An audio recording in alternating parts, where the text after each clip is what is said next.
जिस गौतम के सामने दुनिया घुटने टेकती थी, पुलिस कमिश्नर की भी जिसके सामने हो जाती थी हवा टाइट, वो क्यों अपने ही ससुराल में गरीब घर जमाई की तरह रह रहा था।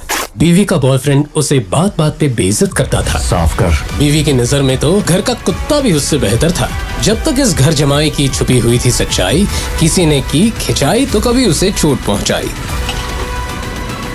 फिर एक दिन डोंगरी से दुबई तक उसने फोन जो खड़काया, टाइम हो गया है दहाड़ने का। तब सबके भेजे में अच्छे से समझ ये आया कि ये तो बाप है बाप, इसके आगे तो इंडिया क्या दुनिया में ना किसी की औकात। मैं हूँ अवनी। एक रात मैं नशे में धुत क्लब से बाहर निकल ही रही थी कि 2 लड़के मुझे छेड़ने आए। तभी वहाँ मेरा पति गौतम आया। एक बार के लिए ऐसा लगा कि उन गुंडों को वो मारेगा और सबक सिखाएगा। Nice watch. क्या? अरे लेकिन वो तो फट्टू निकला। मुझे कभी एक गरीब, निठल्ला और निकम्मा पति नहीं चाहिए था जिसके सामने कोई मेरी बेइज्जती कर जाए और वो मेरा मजाक बनाकर छोड़ दे। पता नहीं क्यों मेरे दादाजी ने इस गौतम को मेरे गले बांध दिया। एक ऐसा पति जो ससुराल में बर्तन धोता है, झाड़ू पोछा लगाता है। इस गौतम की वजह से हमारे पूरे अग्रवाल खानदान का मजाक बन के रह गया है। मेरा सपना था कि मुझे एक ऐसा पति मिले जो बहुत अमीर हो, जो मुझे महंगे रिंग्स देकर बार बार मुझे स्पेशल फील करवाए, जो हमारी बिजनेस को आसमान की ऊंचाई तक ले जाए, ना कि गौतम जैसा गरीब पति जो मुझ जैसी करोड़पति बाप की बेटी को 10 रुपए का नकली फूल भी ना गिफ्ट कर पाए। आप लोग यही सोच रहे हैं ना कि आखिर मेरी ऐसी क्या मजबूरी थी जो मुझे ऐसे सड़क छाप से शादी करनी पड़ी। लेकिन इस सवाल का जवाब सिर्फ मेरे दादाजी के पास था। पता नहीं उन्होंने इस निकम्मे गौतम में ऐसा क्या देख लिया जो जबरदस्ती मेरी शादी इस फटेहाल से करवा दी। शादी के बाद मैं रोज गौतम पर चिल्लाती थी। मैंने उससे सैकड़ों बार कहा है कि कम से कम 5,000 की नौकरी कर ले, लेकिन उससे अपनी बीवी और ससुराल वालों का ड्राइवर और नौकर बनने के अलावा कुछ और सोचता ही नहीं। फिर एक दिन तो मानो जैसे लॉटरी ही लग गई। शहर के सबसे बड़े बिजनेसमैन कबीर गोइंका ने 50 करोड़ की डील साइन करने के लिए मुझे अपने ऑफिस बुलाया।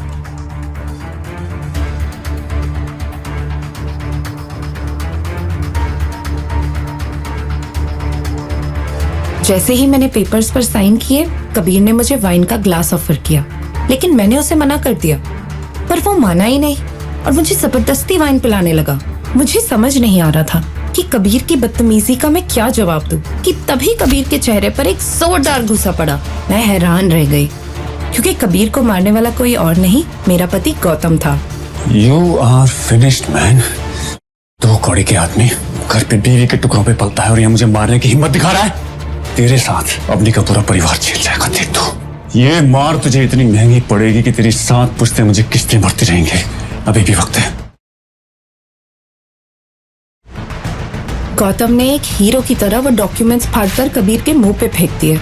वैसे तो मैं यही चाहती थी कि मेरा पति मुझे प्रोटेक्ट कर सके, पर फिर मुझे इतना डर क्यों लग रहा था? शायद मुझे अपना फ्यूचर दिखने लगा था, वो फ्यूचर जिसमें मैं गौतम की ही तरह लोगों के घर बर्तन मांजूंगी। मैं डर गई। कबीर प्लीज, मैं गौतम की तरफ से तुमसे माफी मांग रही हूँ। प्लीज इसे माफ कर दो। तुम यहाँ क्या कर रही हो यार? ये आदमी अब जिंदा नहीं बचेगा और साथ साथ तुम्हें मेरे हवाले करके जाएगा। तुझे मेरे आदमी जिंदा नहीं छोड़ेंगे। इतना कहते ही कबीर ने किसी को फोन मिला दिया। मैं गौतम को कबीर के ऑफिस से भागने के लिए बोलती रही, लेकिन कुछ ही वक्त में वहाँ कबीर के बुलाए हुए गुंडे आ गए, जिन्हें देखकर मुझे गौतम की जिंदगी खत्म होती हुई दिखने लगी। उनमें से एक गुंडे ने गौतम पर हमला करने की कोशिश की, लेकिन गौतम ने पलटवार किया और एक सुपर हीरो की तरह उस गुंडे को पीटा। ये सब देख कबीर के होश उड़ गए। फिर उसके बाद गौतम ने बाकी गुंडों को इशारा करते हुए आगे बढ़ने को कहा। गौतम के उंगली में पहनी अंगूठी देखकर उन गुंडों की हालत खराब हो गई। उन्होंने डर कर गौतम के सामने अपने घुटने टेक दिए और माफी मांगने लगे। लेकिन क्यों? ये ना कबीर को समझ में आ रहा था और ना मुझे। गौतम ने मेरा हाथ पकड़ा और मुझे वहां से ले जाने लगा। आखिर क्यों?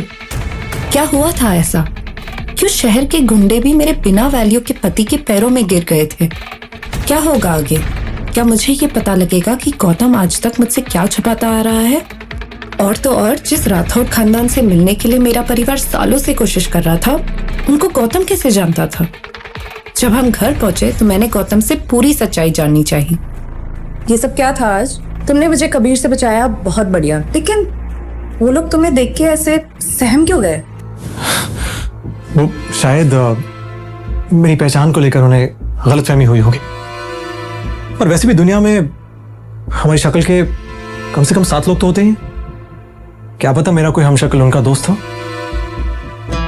अवनी, छोड़ो ना यार, क्या बेकार की बात है। Good night.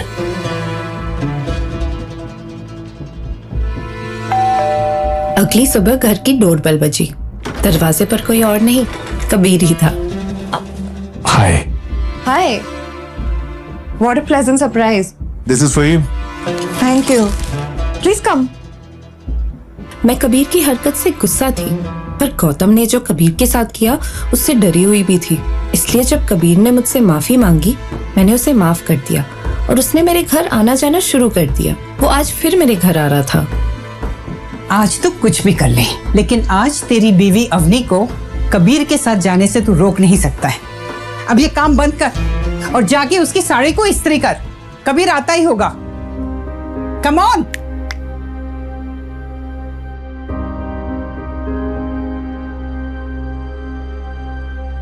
गौतम, कहाँ रह गए थे? तुमने याद किया? याद करने लायक है क्या तुम में ऐसा? मेरे हेयर रोलर्स कहाँ रख दिए तुमने? अभी जाके ले आओ। और सुनो, आज कबीर आ रहा है, उसके सामने ऐसी कोई हरकत मत करना जिससे हमारी इज्जत का कबाड़ा हो जाए, समझे?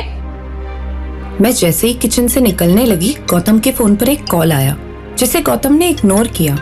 लेकिन क्यों, ये मुझे समझ नहीं आया।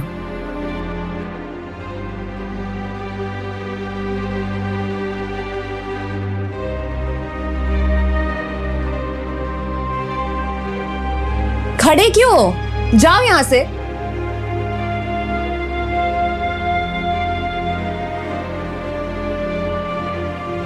अवनी, हम पति पत्नी हैं। यही तो रोना है।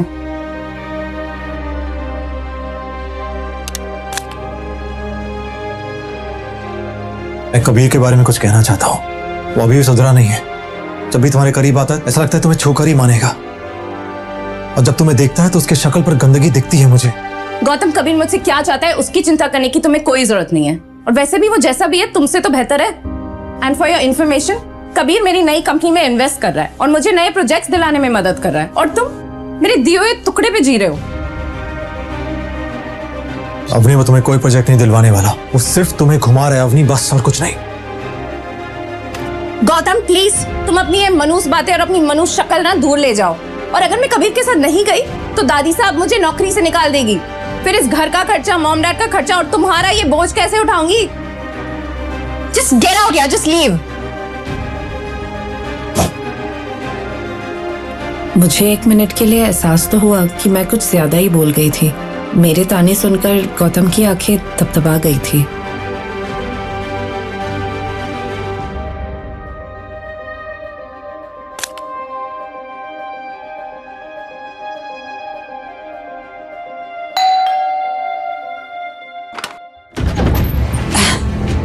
कबीर बेटे, नमस्ते। अवनी तुम्हारा इंतजार कर रही है, आओ। मम्मा के मुंह से कबीर का नाम सुनते ही गौतम टेंशन में आ गया था। अरे ये लो, आ गया मनूस मुंह लटकाकर। अरे अब खड़ा क्या है? कबीर आया है, जाके चाय लेकर आओ। जाओ। उसे ये एहसास हो गया था कि अब कबीर प्यार का दिखावा करके उसकी बीवी यानी मेरे करीब आने की कोशिश कर रहा है। अरे आओ ना बेटे, बैठो। मैं जैसे ही फ्रिज की तरफ बढ़ी, गौतम के फोन पर फिर से किसी अनजान नंबर से कॉल आया। लेकिन पहले की तरह वो इस बार भी कॉल कट किए जा रहा था। मुझे समझ नहीं आ रहा था कि गौतम को अचानक से इतने कॉल्स कैसे आने लगे और वो कॉल्स क्यों कट कर रहा था। मैंने कबीर के लिए साड़ी पहनी। मुझे साड़ी में देखकर गौतम देखता ही रह गया। मैं साड़ी वगैरह कम ही पहनती थी, शायद इसलिए मुझे देखकर सबके होश उड़ गए थे।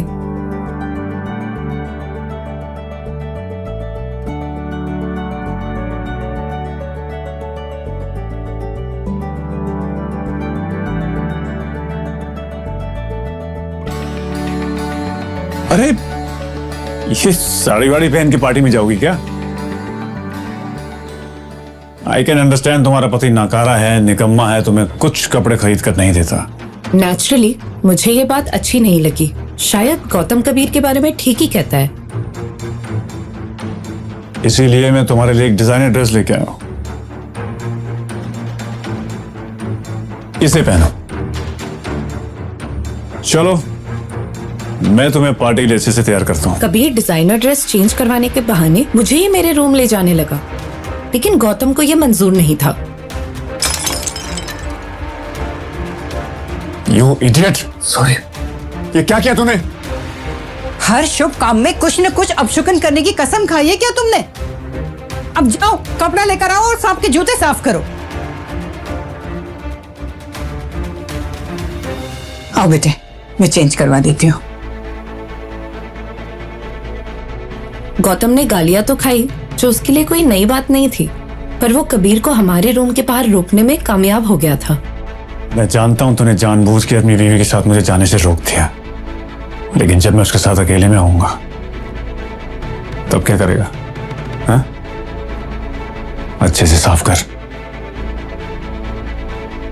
मैं कबीर की दी हुई ड्रेस में बिल्कुल भी कंफर्टेबल नहीं थी, लवली। जो गौतम ने नोटिस कर लिया था। क्या हुआ तुम्हें? अपनी को ऐसे रिवीलिंग ड्रेस पहनना बिल्कुल पसंद नहीं है। अरे कबीर से साफ साफ क्यों नहीं कहते थे? उसे खुश रखना इतना जरूरी है क्या? कबीर जो दादी सा की बर्थडे पे गिफ्ट देने वाला है ना, वो इतना महंगा है कि तू तो उसके नाखून के बराबर भी गिफ्ट नहीं दे पाएगा। तो फिर तो तेरी बीवी कबीर के साथ ही जाएगी ना, और क्या?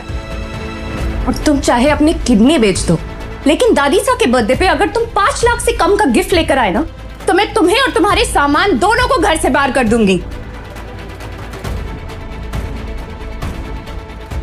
जोधपुर की करोड़पति business family Agarwal and sons की हेड गायत्री देवी, मेरी दादी का जन्मदिन मनाया जा रहा था। रौनक तो लगनी ही थी। शहर के बड़े बड़े रईस यहाँ आए थे। बर्थडे पार्टी में मैंने कबीर के साथ एंट्री ली। मेरी नजर गौतम को ढूंढ रही थी। मुझे देखना था कि वो मेरी दादी को क्या गिफ्ट देने वाला है, लेकिन उसके हाथ में एक छोटा सा बॉक्स देखकर मुझे गुस्सा आ गया। ये क्या है गिफ्ट के नाम पे?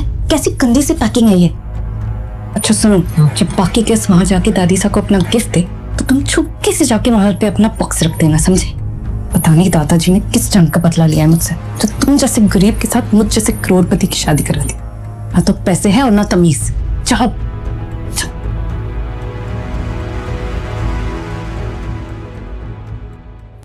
थोड़ी देर बाद पार्टी में किसी के कदम पड़े।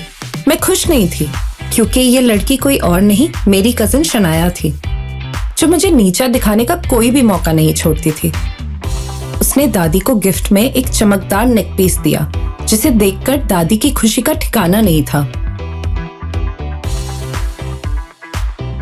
इतने चमकदार हीरे तो मैंने अपनी 75 साल की उम्र में कभी नहीं देखे। इस घर की बाकी लड़कियों से तो कितनी स्मार्ट और समझदार है शनया।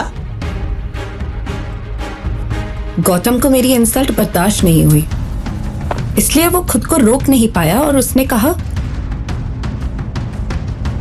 शना, वैसे ये डायमंड नेकलेस काफी महंगा होगा, नहीं? शनाया को लगा कि गौतम उसे नीचा दिखाने की कोशिश कर रहा है। गौतम को मुंह तोड़ जवाब देने के लिए उसने उस नेक पीस का प्राइस जोर से सबके सामने अनाउंस किया। हाँ, 1.5 करोड़। 1.5 करोड़? इसका मतलब शनाया को ये डायमंड बेचने वाला उससे ज्यादा स्मार्ट निकला। 5 लाख के डायमंड को 1.5 करोड़? वाह। कुछ भी। जो लोग जेब में 500 रुपए लेके घूमते हैं, वो कब से लाखों करोड़ों का ज्ञान देने लगे? तू इस पार्टी को खराब करने आया है क्या? खुद तो निठल्ला है ही, सबके सामने डायमंड का गलत दाम बताकर जानबूझकर मेरी पोती को बदनाम करना चाहता है। दादी साहब, आपको मुझ पर भरोसा नहीं है ना? तो मिस्टर पारिक से पूछ लीजिए। राजस्थान के सबसे बड़े डायमंड मर्चेंट वही है ना? प्लीज। मुझे समझ नहीं आ रहा था कि गौतम क्या करना चाह रहा था। मिस्टर पारेख ने उस नेक पीस की जांच पड़ताल की, और जो उन्होंने कहा वो सुनकर सबके पैरों तले जमीन खिसक गई। किसी ने सस्ते डायमंड की महंगे डायमंड जैसी कटिंग करने की कोशिश की है। पारेख की पार की नजरें कभी धोखा नहीं खा सकती। किसी ने शनाया जी को ठग लिया है। देखा दादी साहब, मैं तो आपसे कह ही रहा था। अरे शनाया किसी ने जो... बस गौतम, बस। तेरी इतनी औकात कि मेरी बहन को झूठा बोले? तू अपना बताना, तू क्या गिफ्ट लेके आया निट?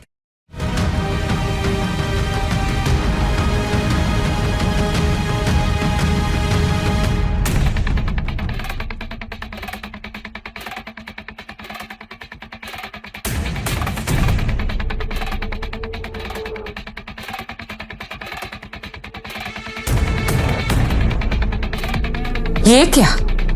मेरी दादी के लिए सोम बाजार से एक सस्ता सा गिफ्ट। बस आज से अभी से अग्रवाल खानदान के किसी भी सदस्य से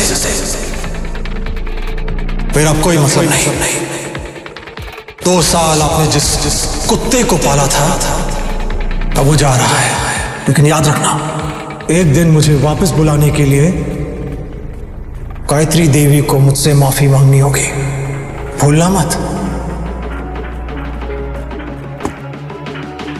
हैप्पी बर्थडे दादी साहब।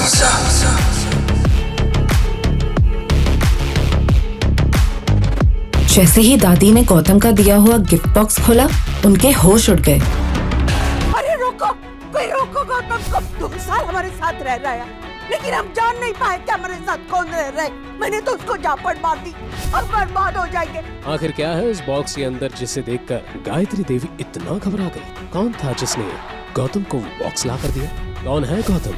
क्या है उसकी असलियत? क्या वो अपनी असलियत छुपा रहा है? क्या गौतम वापस आएगा? क्या होगा गायत्री देवी और अग्रवाल फैमिली के साथ? गौतम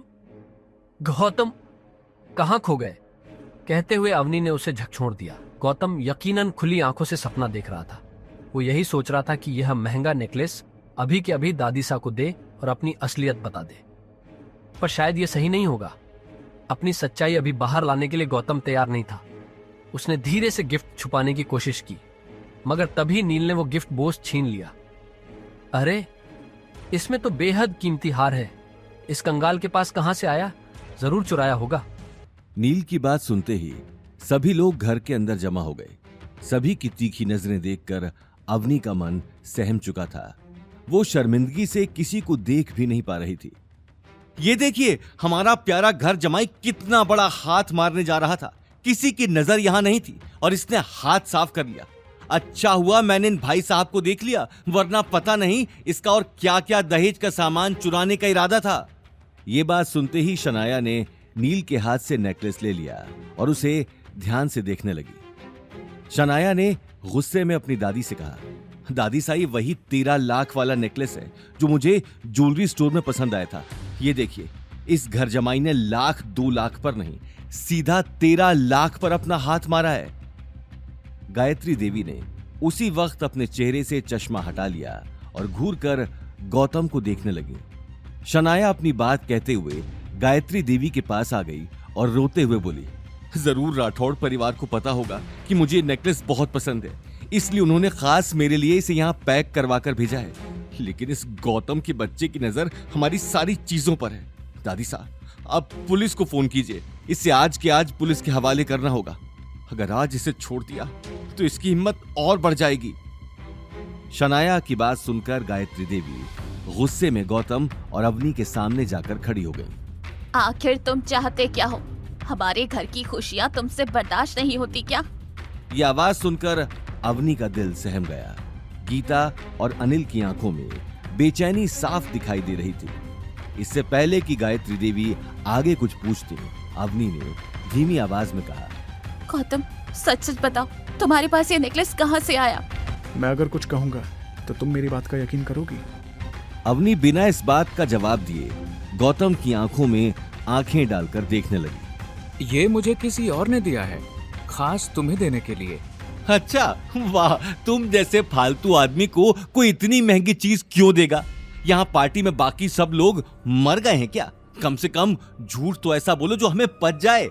मैं झूठ नहीं बोल रहा हूँ, ये नेकलेस अवनी के लिए आया है और यहाँ राठौड़ परिवार की तरफ से जितने भी गिफ्ट्स आए हैं उसकी वजह भी अवनी ही है। अगर अवनी यहाँ नहीं आती तो ये गिफ्ट्स भी यहाँ नहीं होते। गौतम की बात सुनते ही सभी हैरानी से एक दूसरे को देखने लगे। रघुवीर और सिद्धार्थ के तो मानो पैरों तले जमीन ही खिसक गई थी। लेकिन अवनी को अब तक गौतम की बात पर यकीन नहीं हो रहा था। गौतम को भी इस बात का अंदाजा हो चुका था उसने मौका देखते ही मुंशी जी को वापस आने का मैसेज कर दिया। गौतम बस बहुत हुआ। आखिर और कितना झूठ बोलोगे तुम? तुम्हें दिख नहीं रहा कि तुम्हारी वजह से हमारे परिवार की कितनी बेइज्जती हो रही है? बस मुझे और कुछ नहीं सुनना। अभी के अभी दादी के पैरों में गिर के माफी मांगो। मैं सच कह रहा हूँ अवनी, ये नेकलेस मैंने चुराया नहीं है। अगर तुम्हें मेरी बात का यकीन नहीं है तो तुम पुलिस को बुला सकती हो। शनाया ने गुस्से से कहा, हाँ वो तो हम करेंगे ही, आज तुम यहां से बचकर नहीं जाने वाले। ये कहते हुए शनाया अपना मोबाइल निकालकर पुलिस का नंबर डायल करने लगी, लेकिन अवनी ने उसी वक्त उसे रोक दिया। 1 मिनट शनाया, अभी तक कुछ साबित नहीं हुआ है। शनाया गुस्से में बोली, अब साबित होने को क्या बाकी रह गया है? तुम्हारा पति चोर है, चोर था और चोर ही रहेगा। शनाया ने यह कहते हुए नंबर डायल कर दिया, लेकिन इससे पहले कि वो पुलिस को फोन लगाती, उसे मुंशी जी सामने से आते हुए दिखाई दिए। मुंशी जी को वापस पार्टी में देखकर गायत्री देवी हक्की बक्की रह गई। आज ये हो क्या रहा है? इससे पहले कि गायत्री देवी आगे आकर मुंशी जी से कुछ पूछती, मुंशी जी ने अपने गार्ड्स को इशारा कर दिया। उनकी आंखें गुस्से में लाल थीं। इतने बड़े एम्पायर के मालिक गौतम की बेइज्जती होते वो देख नहीं पा रहे थे। सब वापस ले चलो, कुछ नहीं रहना चाहिए। क्या हुआ आप? ये सब मैं... प्लीज, मुझे अभी किसी से बात नहीं करनी। मुंशी जी की बात सुनते ही सभी गार्ड्स ने हॉल में रखे हुए गिफ्ट्स को वापस गाड़ियों में भरना शुरू कर दिया। रघुवीर और सिद्धार्थ एक दूसरे को देखने लगे। किसी की कुछ समझ नहीं आ रहा था। उसी वक्त सिद्धार्थ मुंशी जी को समझाने के लिए आगे आ गया। सर क्या हुआ? आप किसी बात पर नाराज तो नहीं हो गए? अगर कुछ बात हुई है तो हम बैठकर सुलझा लेते हैं। मेरे डैड राठौड़ फैमिली को अच्छे से जानते हैं। कौन है तुम्हारे डैड? मैं तुम्हारे डैड को जानता भी नहीं हूं, इसलिए हटो मेरे रास्ते से। राठौड़ परिवार की तुम जैसे लोगों के साथ जान पहचान। अरे तुम्हारा दिमाग ठिकाने पर है? मुंशी जी का तमतमाया हुआ चेहरा देखकर सभी डर के मारे एक दूसरे को देखने लगे, लेकिन गौतम शांत खड़ा होकर तमाशा देख रहा था। वहीं अवनी और उसके परिवार के लिए ये सारी बातें हैरान कर देने वाली थी, लेकिन गायत्री देवी अपने परिवार की खुलेआम बेइज्जती होते नहीं देख पा रही थी। रघुवीर जी, आखिर ये सब हो क्या रहा है? आप कुछ बोलते क्यों नहीं? रघुवीर ने मौके की नजाकत को देखते ही अपना सिर झुका लिया। वो ये बात अच्छे से जानता था कि उसके मुंह से एक भी शब्द निकलते ही उसका झूठ पकड़ा जाएगा। नील अब तक गायत्री देवी को देख रहा था। वो अपनी बहन और दादी का मायूस चेहरा नहीं देख पा रहा था। उसने मुंशी जी से आकर कहा, सर मेरी बात सुनिए, हम लोग दरअसल... हट जाओ, मुझे अपना काम करने दो। ये बात कहते हुए मुंशी जी गौतम को देखने लगे। उसी वक्त गौतम ने शनाया की तरफ इशारा कर दिया। मुंशी जी की नजर अचानक ही शनाया के हाथ में पकड़े नेकलेस पर चली गई। ये नेकलेस तुम्हारे पास कहां से आया? मैं यही बात आपको समझाने की कोशिश कर रहा हूं। ये नेकलेस इस गौतम ने चुराया था और हम इसलिए पुलिस... साफ मालूम पड़ रहा था कि नील को बात घुमाने का मौका मिल गया था, लेकिन मुंशी जी ये बात सुनते ही गुस्से में लाल हो गए। किसने कहा कि नेकलेस इन्होंने चुराया है? सर, नील ठीक कह रहा है। ये नेकलेस... अगर मेरे हुक्म ने यहां आने के लिए नहीं कहा होता तो मैं कभी आपके दरवाजे पर कदम नहीं रखता।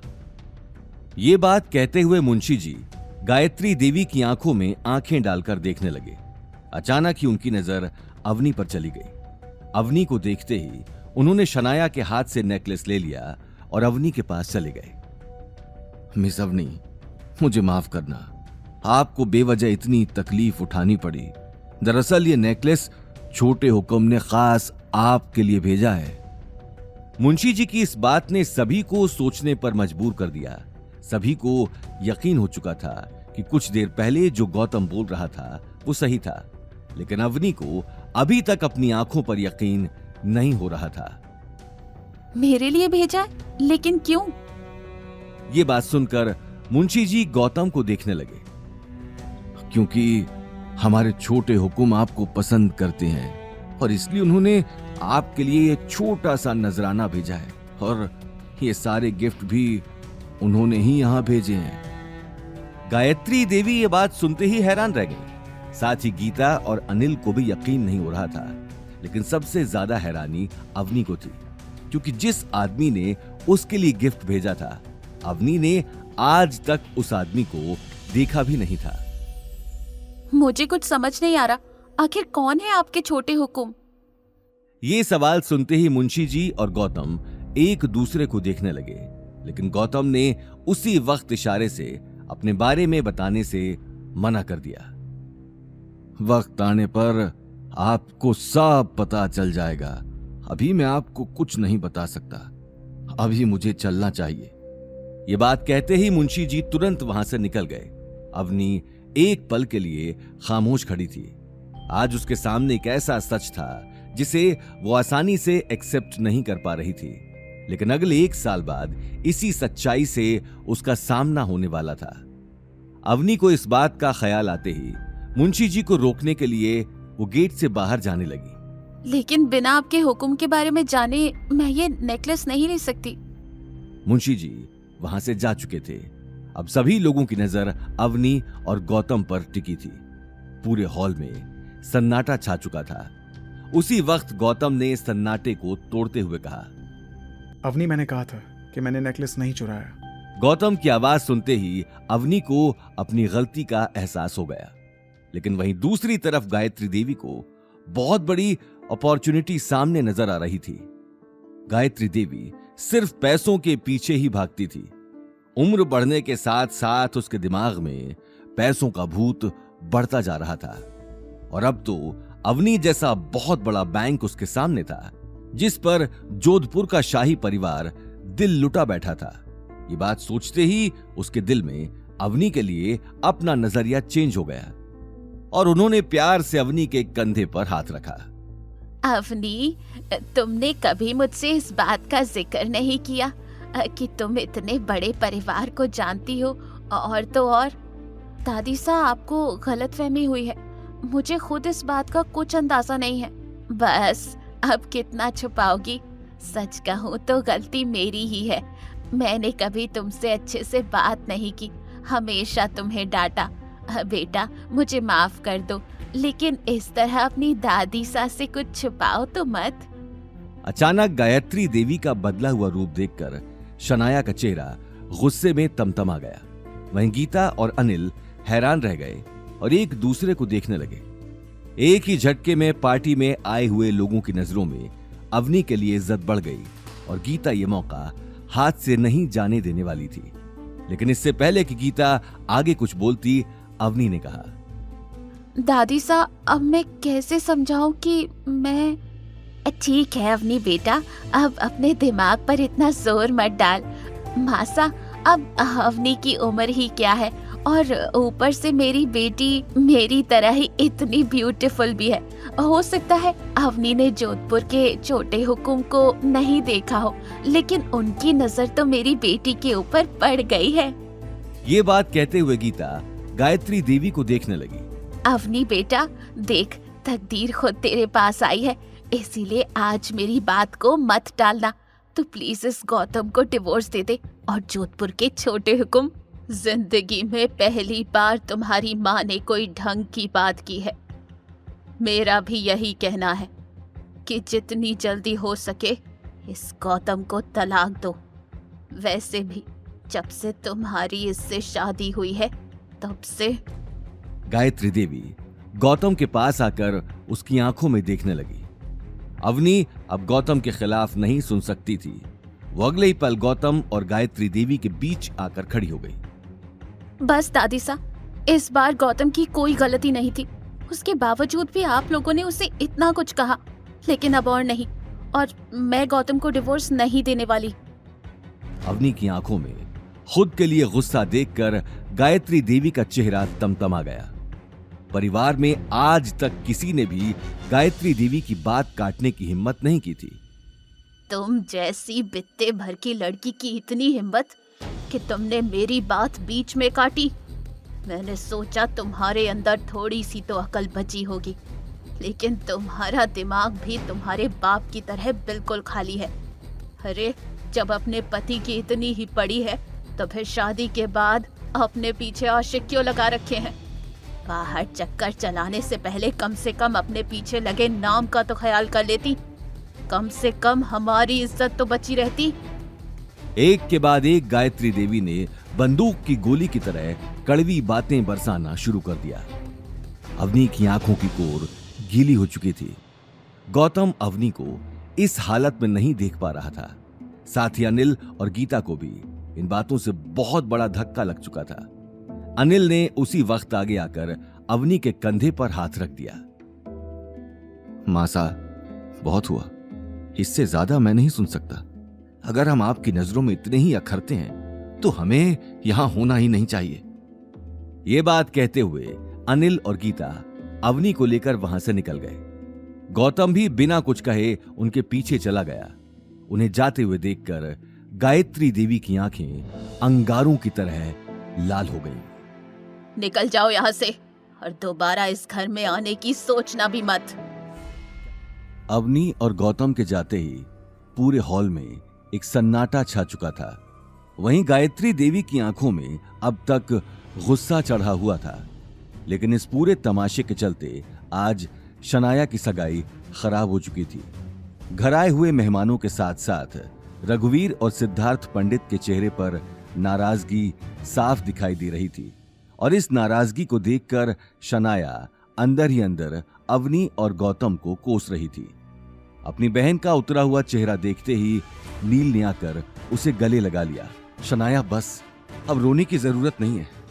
अब रोएगा तो ये गौतम और उसके साथ साथ उसकी प्यारी पत्नी अवनी। ये बात कहते हुए नील एकटक गेट के बाहर देखने लगा। वहीं दूसरी तरफ अवनी ने बाहर निकलते ही अपने चेहरे से आंसू साफ कर लिए। कुछ ही देर में सभी कार में बैठकर घर की तरफ निकल गए। अवनी अपने कहे हुए शब्दों पर पछता रही थी जो उसने गौतम से कहे थे। उसने गौतम को कार चलाते हुए देखकर कहा, गौतम, तुम्हें नील से उलझने की जरूरत नहीं है। उससे जितना हो सके दूर ही रहना। हाँ अवनी, लेकिन मैं बस यही समझा रहा था कि उसने मेरे ऊपर झूठा इल्जाम लगाया है। उसके लिए सॉरी, लेकिन उससे जितना हो सके दूर रहना। उसका उठना बैठना गुंडों के साथ है। अगर उससे पंगा लिया तो वो बदला जरूर लेगा। मुझे बचपन से नील पसंद नहीं। ठीक है, मैं इस बात का ध्यान रखूंगा, लेकिन मुझे नहीं लगता कि वो कुछ करेगा। गीता और अनिल कार की बैक सीट पर चुपचाप बैठे थे। गीता की आंखों में गुस्सा तो था, लेकिन वो शायद घर पहुंचने का ही इंतजार कर रही थी। वहीं अवनी अभी तक नेकलेस अचानक गौतम के पास आने की बात पचा नहीं पा रही थी। अच्छा, एक बात बताओ, आखिर तुम्हारा राठौर परिवार के साथ क्या रिश्ता है? आखिर उस आदमी ने इतने सारे लोगों में तुम्हें ही क्यों वो नेकलेस दिया? ये बात सुनते ही गौतम का मन हुआ कि अवनी को आज अपनी सच्चाई बता दे, लेकिन अगले ही पल उसे दीपशिखा का ख्याल आ गया, जिसके साथ उसे 1 साल बाद शादी करनी थी।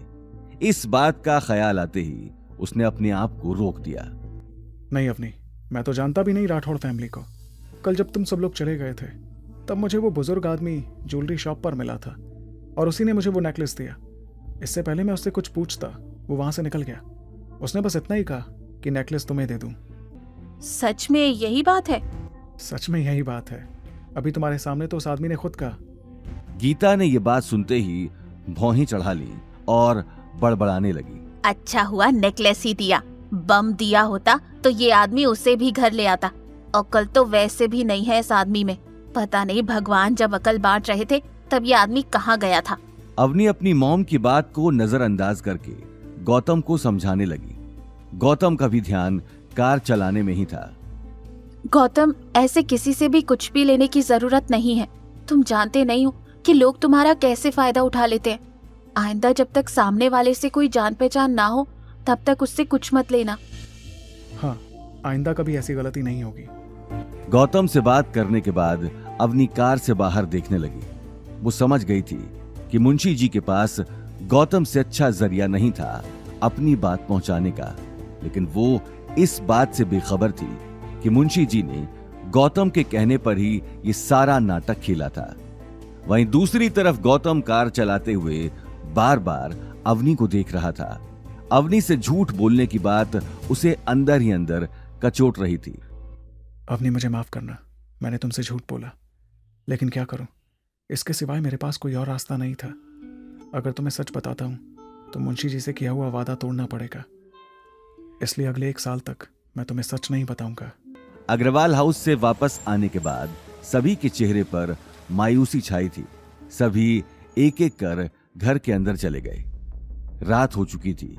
गीता ने अंदर कदम रखते ही गौतम के ऊपर एक खड़ूस सास की तरह ताने बरसाने शुरू कर दिए। गौतम भी सिर झुकाए सुनता जा रहा था। शक्ल तो देखो इस ढीठ की, इतना सब कुछ सुनने के बाद भी बेशर्मों की तरह खड़ा है, मुंह में जैसे दही जमा रखा हो।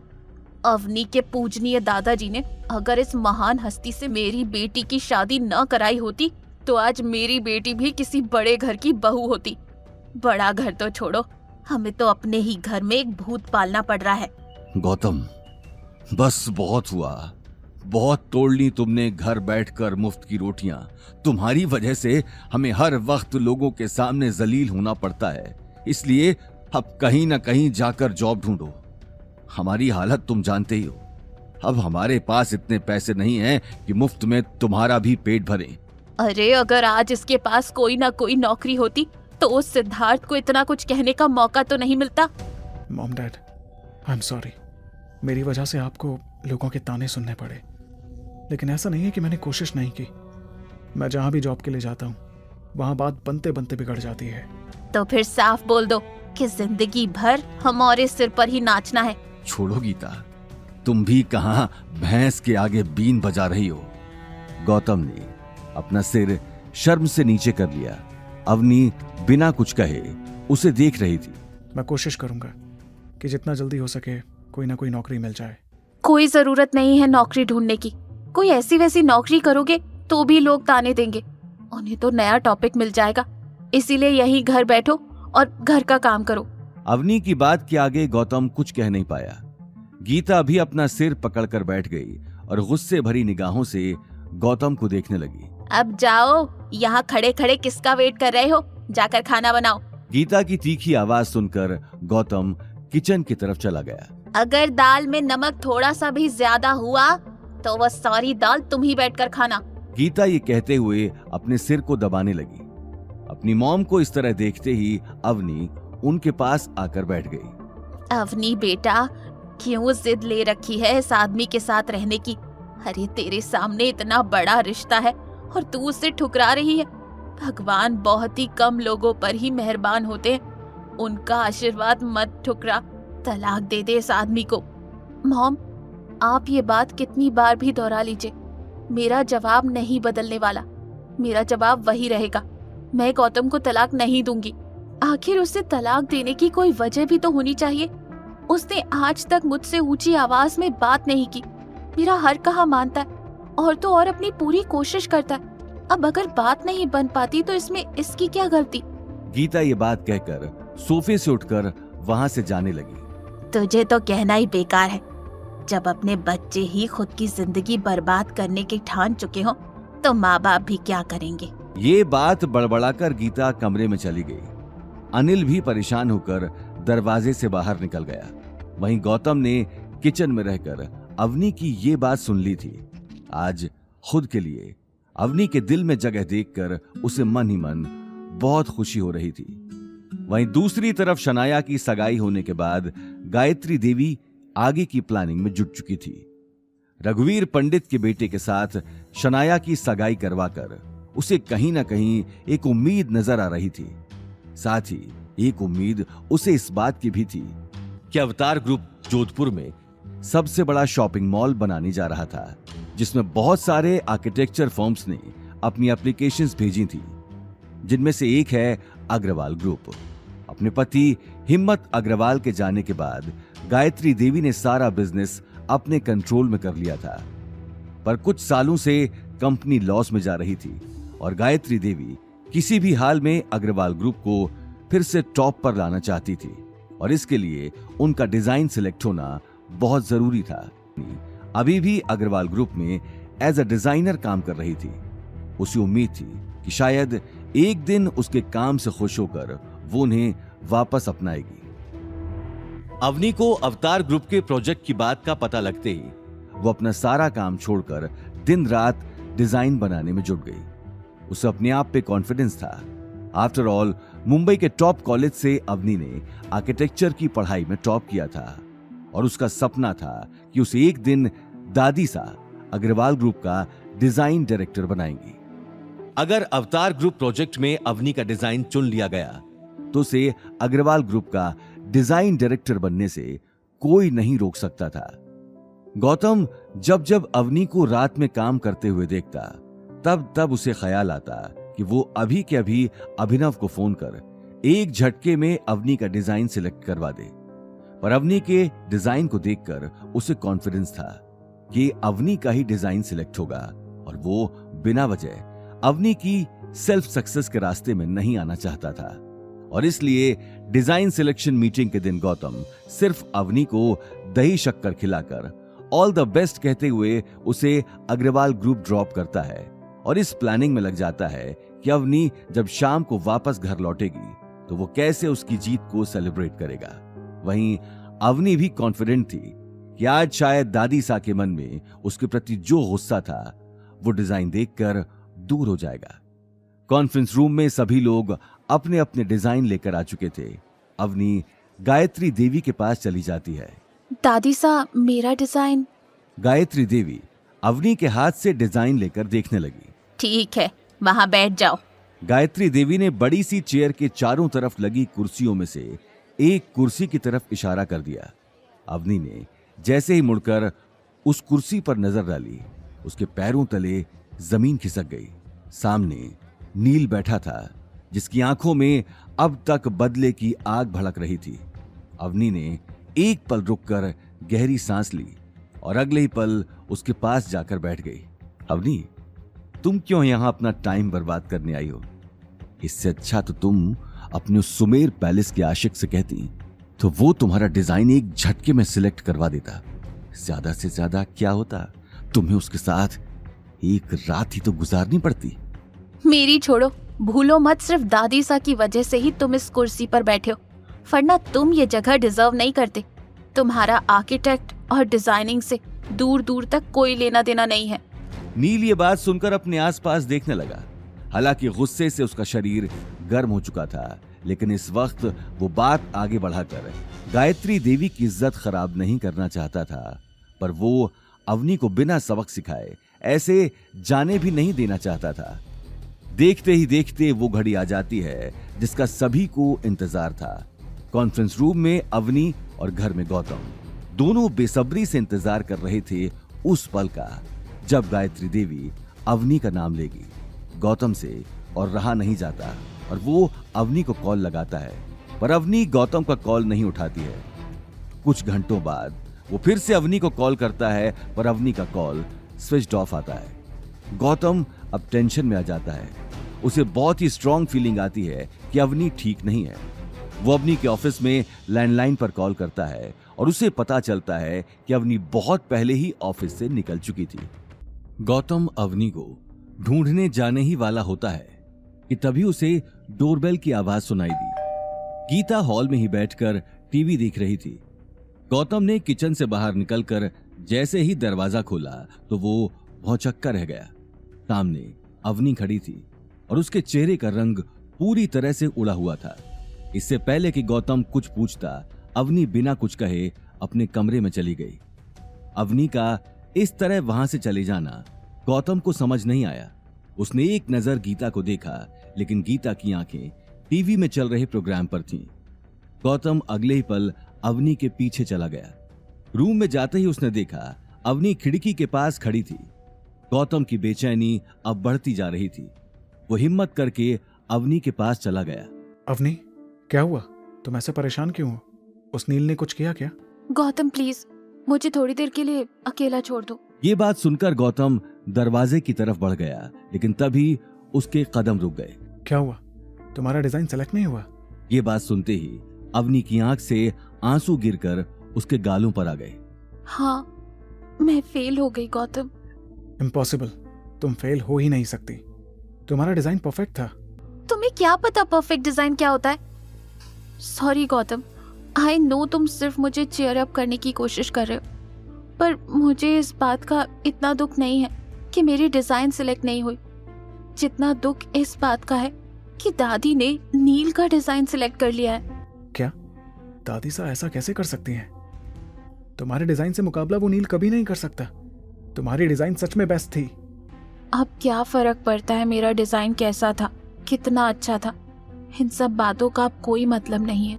मुझे अभी तक इस बात पर यकीन नहीं हो रहा। आखिर दादी साहब तुम्हें और नील को कंपेयर भी कैसे कर सकती हैं? I mean, वो कहां और कहां तुम?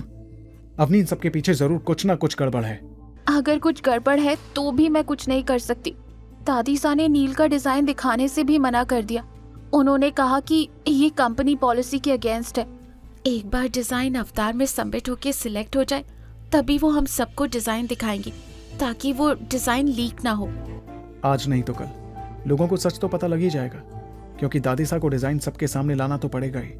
ज्यादा दिन तक वो छुपा कर तो नहीं रख सकती। ये बात सुनकर अवनी आगे कुछ नहीं कह पाई, लेकिन गौतम की आंखों में आग भड़क चुकी थी। वो अब जल्द से जल्द इस पूरे मामले की जांच करने वाला था। उसे पक्का यकीन था कि गायत्री देवी ने जानबूझ के अवनी के साथ पिछले दिनों का बदला लिया है। और गौतम का शक सही साबित होता है जब अग्रवाल ग्रुप में दादी सा नील को डिजाइन अवतार ग्रुप में सबमिट करने के लिए देती हैं। और नील डिजाइन को देखकर शॉक्ड हो जाता है, क्योंकि वो उसका बनाया हुआ डिजाइन नहीं है, बल्कि अवनी का डिजाइन है। दादी सा, इसका मतलब आपने अवनी का डिजाइन मेरे नाम से रिप्रेजेंट किया है?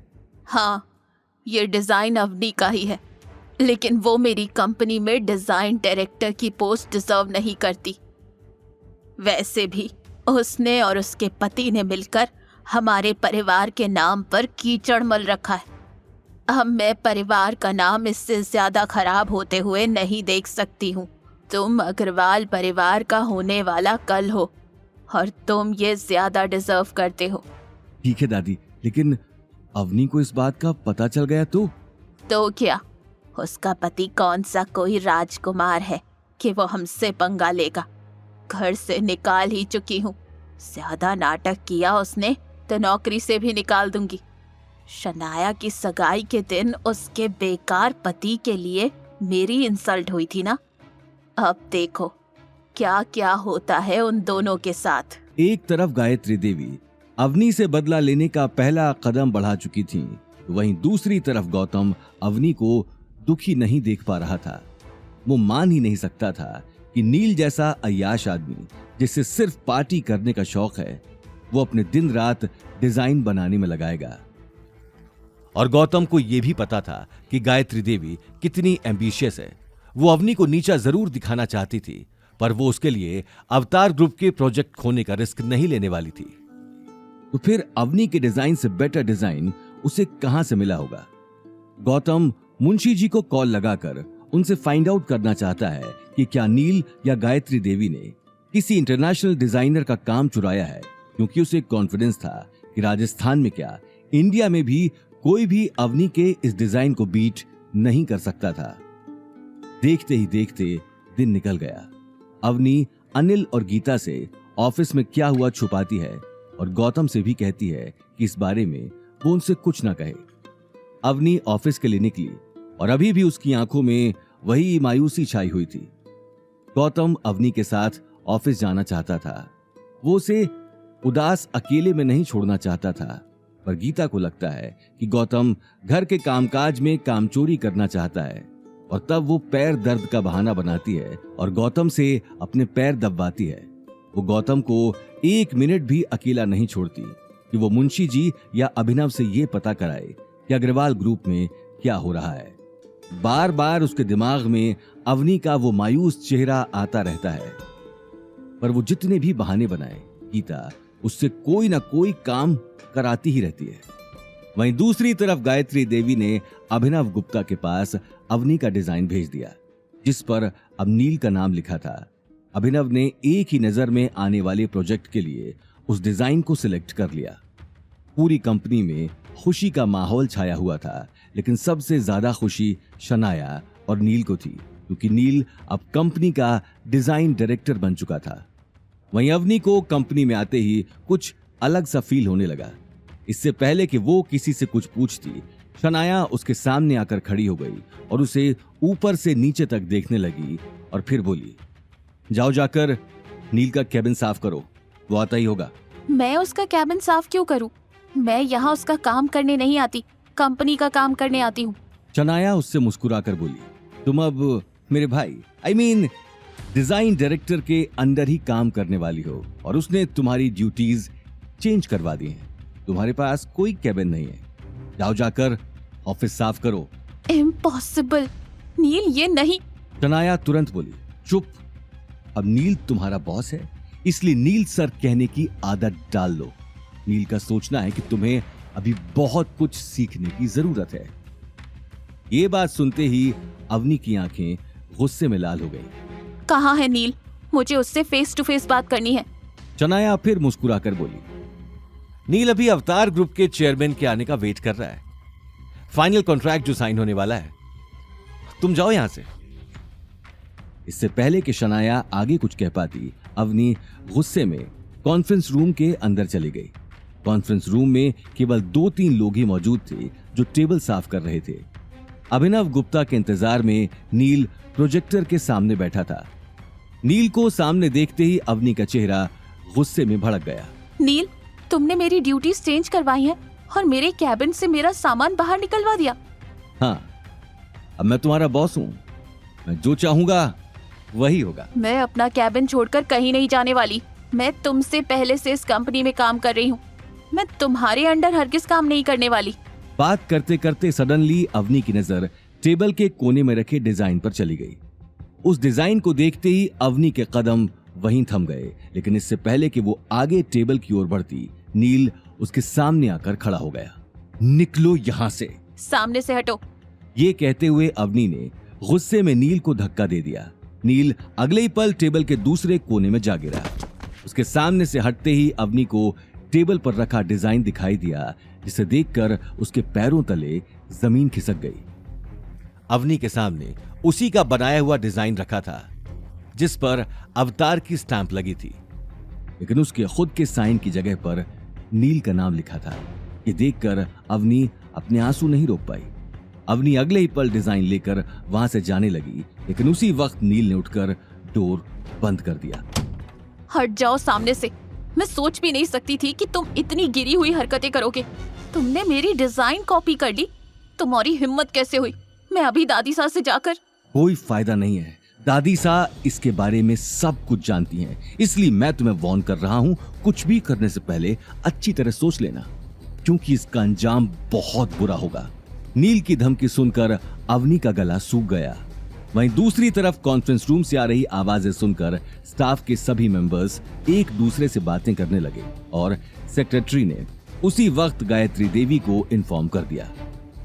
गायत्री देवी ये खबर सुनते ही कॉन्फ्रेंस रूम में आ गई।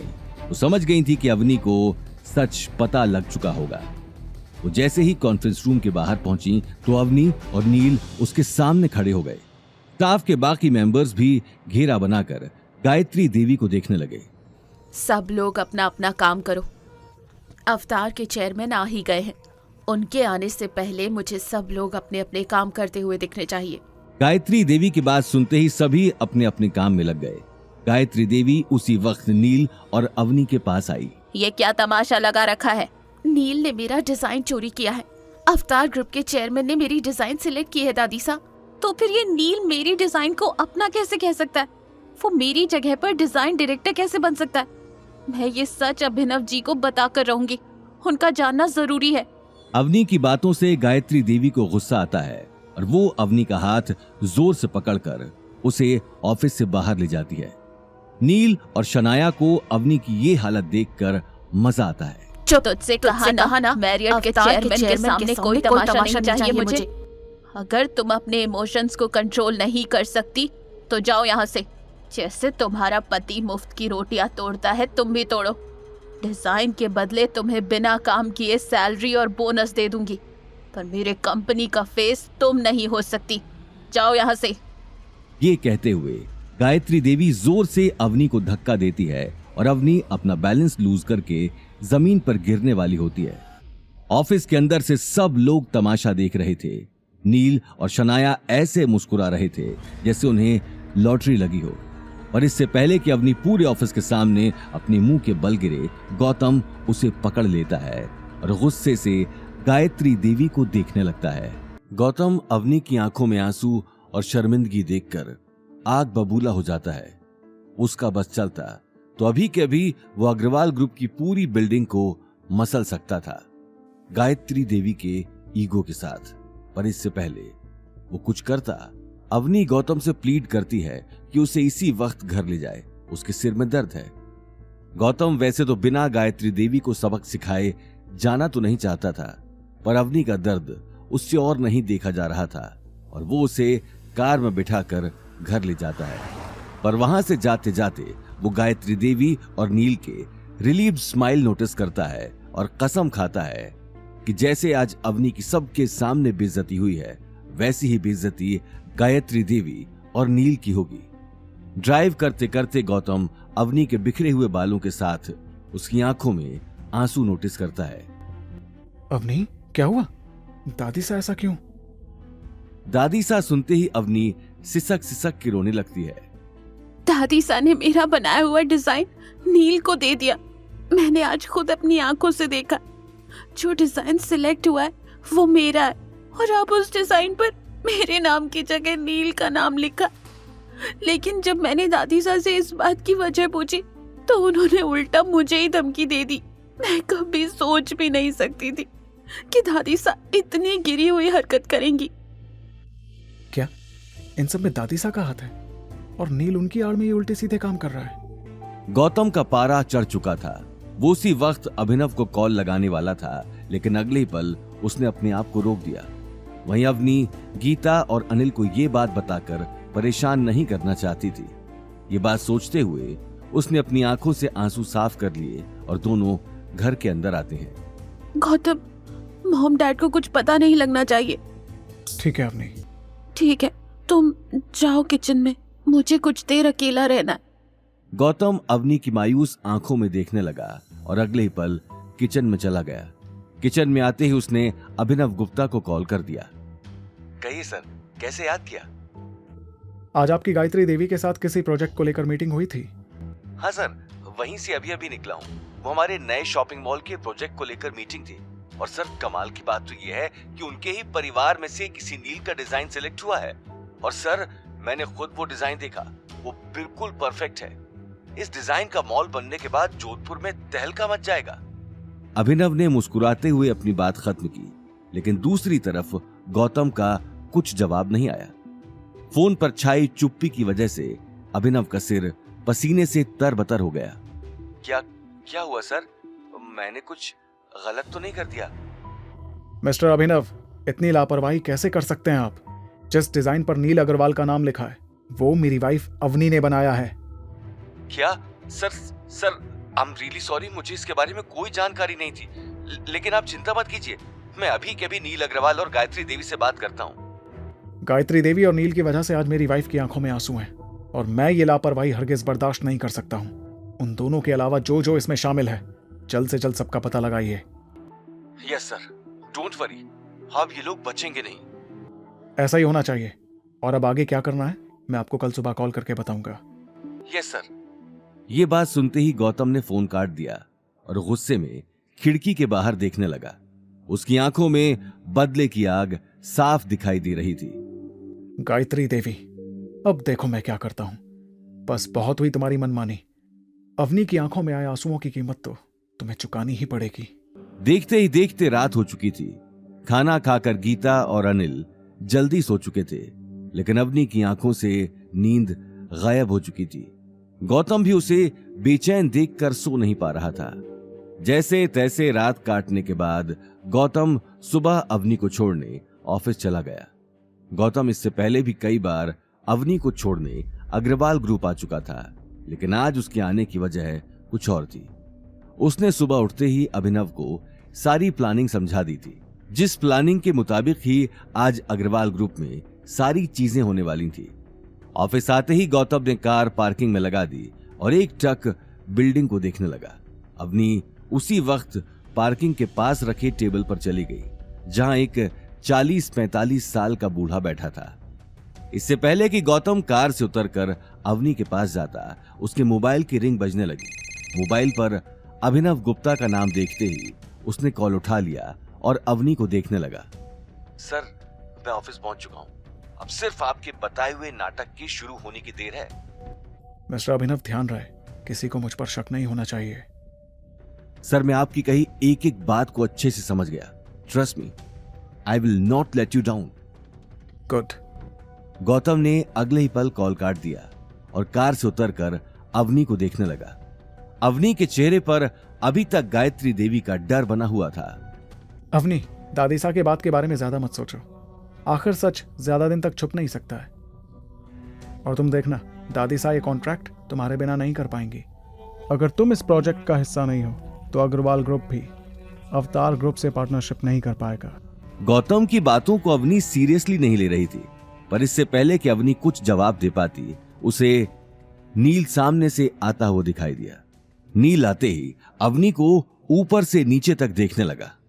वाह, कल के तमाशे के बाद तुम आज ऑफिस फिर से आ गई, वो भी इस लूजर के साथ। क्या देख रही हो? अपने बॉस के सामने इस तरह अकड़ में खड़ी मत रहो। बॉस? और तुम? शक्ल देखिए कभी आईने में। भूलो मत, अभी तक कॉन्ट्रैक्ट साइन नहीं हुआ है, इसलिए ज्यादा हवा में उड़ने की जरूरत नहीं है। कहीं ऐसा ना हो कि मुंह के बल गिर जाओ। ये बात सुनते ही नील ने अपने चेहरे से चश्मा हटा लिया और गौतम की आंखों में आंखें डालकर देखने लगा। हो, तो मेरी बहन को इंसाफ दिलाने उसका निठल्ला पति आया है। यार, तुम्हारी बातों से मुझे डर लग रहा है, कहीं तुम मुझे कॉन्ट्रैक्ट तो साइन हो ही जाएगा, उसे तो अब कोई नहीं रोक सकता। चेयरमैन थोड़ी देर में सारी फॉर्मेलिटीज पूरी कर देगा और फिर। ये बात कहते हुए नील अवनी को मुस्कुराते हुए देखने लगा। थैंक यू अवनी, अपनी डिजाइन के लिए। ये बात सुनते ही गौतम ने नील का कॉलर पकड़ लिया। गौतम का सब्र अब टूट चुका था। अवनी ने उसी वक्त गौतम को पकड़कर पीछे कर लिया। अवनी ये बात अच्छे से जानती थी कि नील कितना बड़ा गुंडा है। नील पीछे हटकर कपड़े ठीक करने लगा और मुस्कुराते हुए ऑफिस के अंदर चला गया। गौतम एकटक उसे जाता हुआ देखता रहा और कुछ ही देर बाद अवनी के साथ वो भी अंदर चला गया। अग्रवाल ग्रुप के अंदर जाते ही गौतम वेटिंग रूम में बैठ गया और अवनी कॉन्फ्रेंस रूम की तरफ चली गई, जहां आज नील का कॉन्ट्रैक्ट साइन होने जा रहा था। कॉन्ट्रैक्ट साइन होने की खुशी गायत्री देवी के चेहरे पर साफ दिखाई दे रही थी। कॉन्फ्रेंस रूम के अंदर आते ही अवनी ने देखा गायत्री देवी और नील उसका डिजाइन टेबल पर रखकर अभिनव गुप्ता का इंतजार कर रहे थे। वहीं टेबल के आसपास ऑफिस के कई लोग बैठे थे, लेकिन अवनी को आज बैठने की भी परमिशन नहीं थी। वो चुपचाप एक कोने में जाकर खड़ी हो गई। कॉन्फ्रेंस रूम के दरवाजे से अभिनव की सेक्रेटरी अंदर आ गई और बड़े ध्यान से टेबल पर रखा डिजाइन देखने लगी। सेक्रेटरी को देखते ही गायत्री देवी के मन में सवाल चलने लगे। देखते ही देखते सेक्रेटरी ने अपने हाथ में पकड़ी फाइल टेबल पर रख दी और कुर्सी पर बैठ गई। अभिनव सर नहीं आए अभी तक, उनकी जगह पर आप कॉन्ट्रैक्ट के लिए। मैं यहाँ कॉन्ट्रैक्ट के लिए नहीं आई, मैं ये बताने आई हूं कि मिस्टर नील के साथ अवतार ये डील कैंसिल कर रहा है। सेक्रेटरी की बात सुनते ही नील और गायत्री देवी के पैरों तले जमीन खिसक गई। अवनी भी हक्की बक्की अपने आसपास देखने लगी।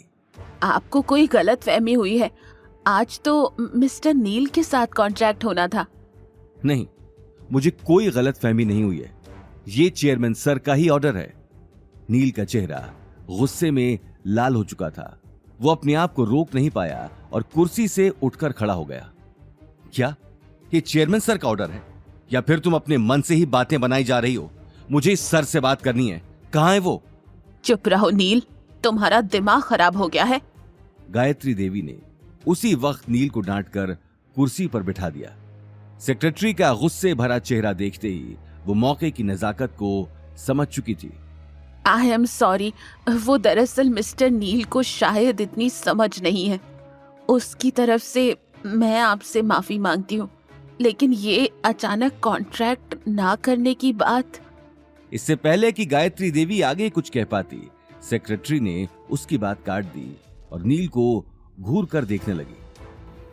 मैं यहां आपको सिर्फ ये बताने आई हूं कि अवतार ग्रुप अब से मिस्टर नील के साथ मिलकर काम नहीं करेगा। लेकिन मेरी चेयरमैन सर से कल ही बात हुई है। उन्हें मेरा डिजाइन बहुत पसंद आया था और अचानक एक ही रात भर में वो अपना फैसला कैसे बदल सकते हैं? आपका डिजाइन? अगर सच में डिजाइन आपने ही बनाया है तो फिर आपको इसके बारे में पता होगा ना मिस्टर नील। ये बात कहते हुए सेक्रेटरी ने टेबल से फाइल उठाकर नील की तरफ सरका दी। फाइल खोलते ही नील का गला सूख गया। हमने आपके बारे में पता किया है। आपने तो अपनी कॉलेज स्टडीज भी पूरी नहीं की, बीच में ही छोड़कर भाग गए थे, तो फिर आपके पास डिजाइनर की डिग्री कहां से आई? और तो और आपके अब तक के बनाए हुए सारे डिजाइन्स भी हमने देखे हैं। उनमें से एक भी डिजाइन ऐसा नहीं था जिसे देखकर आपको काम दिया जाए। तो फिर आपको अचानक क्या हो गया कि आपने इतना अच्छा डिजाइन बना दिया? Please explain it to me. Secretary की बात सुनते ही नील और गायत्री शर्म से सिर झुकाकर एक दूसरे को देखने लगे। गायत्री देवी को अंदाजा भी नहीं था कि उसका झूठ इतनी जल्दी पकड़ा जाएगा। वहीं सेक्रेटरी की आंखों में अभी तक गुस्सा भरा हुआ था। आप दोनों जिस कंपनी में काम कर रहे हैं उसी को मिलकर लूट रहे हैं। आपको शर्म आनी चाहिए। आपकी इन करतूतों की वजह से आपको जेल भी हो सकती है, इस बात का अंदाजा भी है आप दोनों को। अपनी बात पूरी कर सेक्रेटरी कॉन्फ्रेंस रूम में बैठे सभी लोगों को देखने लगी और अगले ही पल गेट से बाहर निकल गई। सेक्रेटरी के जाते ही कॉन्फ्रेंस रूम में सन्नाटा छा गया। गायत्री देवी और नील किसी से आंखें नहीं मिला पा रहे थे। वहीं अवनी को अपने कानों पर यकीन नहीं हो रहा था। उसके कानों में कुछ समय पहले गौतम की कही हुई बातें गूंज रही थी। सभी की नजरें नील और गायत्री देवी पर टिकी थी। उन्हें देखकर सभी एक दूसरे के कान में खुसुर फुसुर करने लगे और फिर कुछ ही देर बाद सभी लोग एक एक कर कॉन्फ्रेंस रूम से बाहर निकल गए। अवनी को अभी तक अपनी आंखों पर यकीन नहीं हो रहा था। वो भी सभी के साथ कॉन्फ्रेंस रूम से बाहर निकल गई। वहीं दूसरी तरफ नील अपने गुस्से पर काबू नहीं कर पा रहा था और साथ ही गायत्री देवी भी हैरान थी। आखिर ये सब हुआ कैसे? एक रात में आखिर चेयरमैन का मूड कैसे बदल गया? जरूर इसके पीछे कोई ना कोई है। हाँ, और मैं जानता हूं कि कौन है। ये कहते ही नील गुस्से में गेट से बाहर निकल गया। उसका गुस्से भरा चेहरा देखकर गायत्री देवी तुरंत उसे रोकने के लिए पीछे पीछे चली गई। वहीं दूसरी तरफ अवनी की आंखों में खुशी साफ दिखाई दे रही थी। वो ये बात बताने के लिए गौतम के पास वेटिंग रूम में आ गई। गौतम अवनी का खिला हुआ चेहरा देखते ही सारी बातें समझ चुका था। गौतम, मुझे यकीन नहीं हो रहा, तुमने जैसा कहा था वैसा। अवनी आगे कुछ बोलती उससे पहले नील वहां पहुंच गया। उन दोनों को हंसते हुए देखकर नील ने कहा, अच्छा तो ये सब तुमने किया है? आखिर तुम्हें मेरी खुशी बर्दाश्त नहीं हुई ना अवनी? तुम्हारा दिमाग तो ठिकाने पर है। तुमने मेरा डिजाइन चुराया, धोखे से उस पर अपना नाम भी लिखा, और अब जब सच सबके सामने आया है तो इसका जवाब तुम मुझसे मांगने आए हो? हाँ, बताओ ऐसा क्या किया है तुमने रातों रात? कहीं ऐसा तो नहीं कि इस प्रोजेक्ट को लेने के चक्कर में तुमने चेयरमैन से कॉम्प्रोमाइज कर दिया हो? ये कहते हुए नील अवनी के पास आने लगा, लेकिन गौतम ने उसी वक्त गुस्से में उसके कंधे पर हाथ रख दिया। बस बहुत हुआ। इसके आगे अपने गंदे मुंह से अवनी के खिलाफ एक भी शब्द निकाला तो मैं तेरा क्या हाल करने वाला हूं वो तू सोच भी नहीं सकता। क्या करेगा? मारेगा? अबे तेरे जैसे मैं अपनी जेब में लेकर घूमता हूं। साले खुद की बीवी तो संभलती नहीं और मुझे धमकी दे रहा है। पता नहीं किस किस से अपना मुंह काला कराए फिर रही है। कल गई होगी चेयरमैन के पास अपने हुस्न का जादू चलाने, तभी तो उन्होंने रातों रात मुझे कॉन्ट्रैक्ट देने से मना कर दिया। गौतम गुस्से में आग बबूला हो चुका था। उसने आव देखा न ताव और नील के चेहरे पर एक जोरदार घूंसा मार दिया। नील अगले ही पल जमीन पर गिर गया और उसकी नाक से खून निकलने लगा। साले तेरी ये हिम्मत! नील अपनी नाक से खून साफ कर गौतम को मारने के लिए आगे बढ़ा, लेकिन गौतम ने उसी वक्त कसकर उसका कॉलर पकड़ लिया। आगे एक भी शब्द बोलने से पहले सोच लेना, वरना ये तो कुछ नहीं है, तेरी इससे भी बुरी हालत होगी। अवनी ने पहली बार गौतम को इतने गुस्से में देखा था। उसने उसी वक्त आगे आकर गौतम का हाथ पकड़ लिया। गौतम छोड़ो, इस आदमी से मुंह लगने का मतलब है अपना मुंह खराब करना। चलो चलते हैं यहाँ से, चलो। ये कहते हुए अवनी गौतम को लेकर वहां से निकल गई, लेकिन उन दोनों को इस तरह लड़ते हुए देखकर ऑफिस में मौजूद सभी लोगों को बात करने का नया टॉपिक मिल चुका था। सभी एक दूसरे के कान में खुसुर फुसुर कर रहे थे, लेकिन नील बिना किसी बात पर ध्यान दिए अवनी और गौतम को जाते हुए देख रहा था। हाँ, निकल जाओ यहां से। गार्ड्स, निकालो इन दोनों को और आज के बाद यहां नजर ना आए ये दोनों। नील ये कहते हुए गुस्से में अपने कैबिन में जाने लगा, लेकिन तभी किसी ने उसके चेहरे पर एक जोरदार थप्पड़ रसीद कर दिया। थप्पड़ इतना तेज था कि कुछ सेकंड्स नील के आसपास अंधेरा छा चुका था। उसने जैसे ही घूम कर देखा तो सामने गायत्री देवी दिखाई दी। दादी सा, क्या हुआ? गायत्री देवी का चेहरा गुस्से से बुरी तरह लाल था। गायत्री देवी को देखते ही आसपास खड़े लोग अपने अपने काम में लग गए। चुप, बिल्कुल चुप। इतना सब कुछ होने के बाद भी तुम्हारा पेट नहीं भरा जो ऑफिस के लोगों के सामने तमाशा कर रहे हो? आखिर तुम्हारा दिमाग क्या घास चढ़ने गया है? सॉरी दादी सा, वो मैं गुस्से में था क्योंकि ये सब जिसने भी किया है मैं उसका पता कर लूंगी, इसीलिए तुम अब चुप रहो, कुछ नहीं करोगे। मैं खुद चेयरमैन के पास जा रही हूँ। गायत्री देवी अवतार ग्रुप के लिए निकल जाती है। नील अपनी गाल पर हाथ रखकर बहुत देर वहीं खड़ा रहा। वहीं दूसरी तरफ अवनी और गौतम कार लेकर घर जाने के लिए निकल गए। अवनी मन ही मन खुश भी थी और कहीं ना कहीं वो गौतम को गुस्से में देखकर हैरान भी थी। थैंक यू नील से मेरी। अवनी, मैं तुम्हारा हस्बैंड हूँ। अगर तुम्हारे खिलाफ कोई ऐसी बात करेगा तो मैं उसे छोड़ूंगा नहीं, फिर चाहे वो नील ही क्यों ना हो।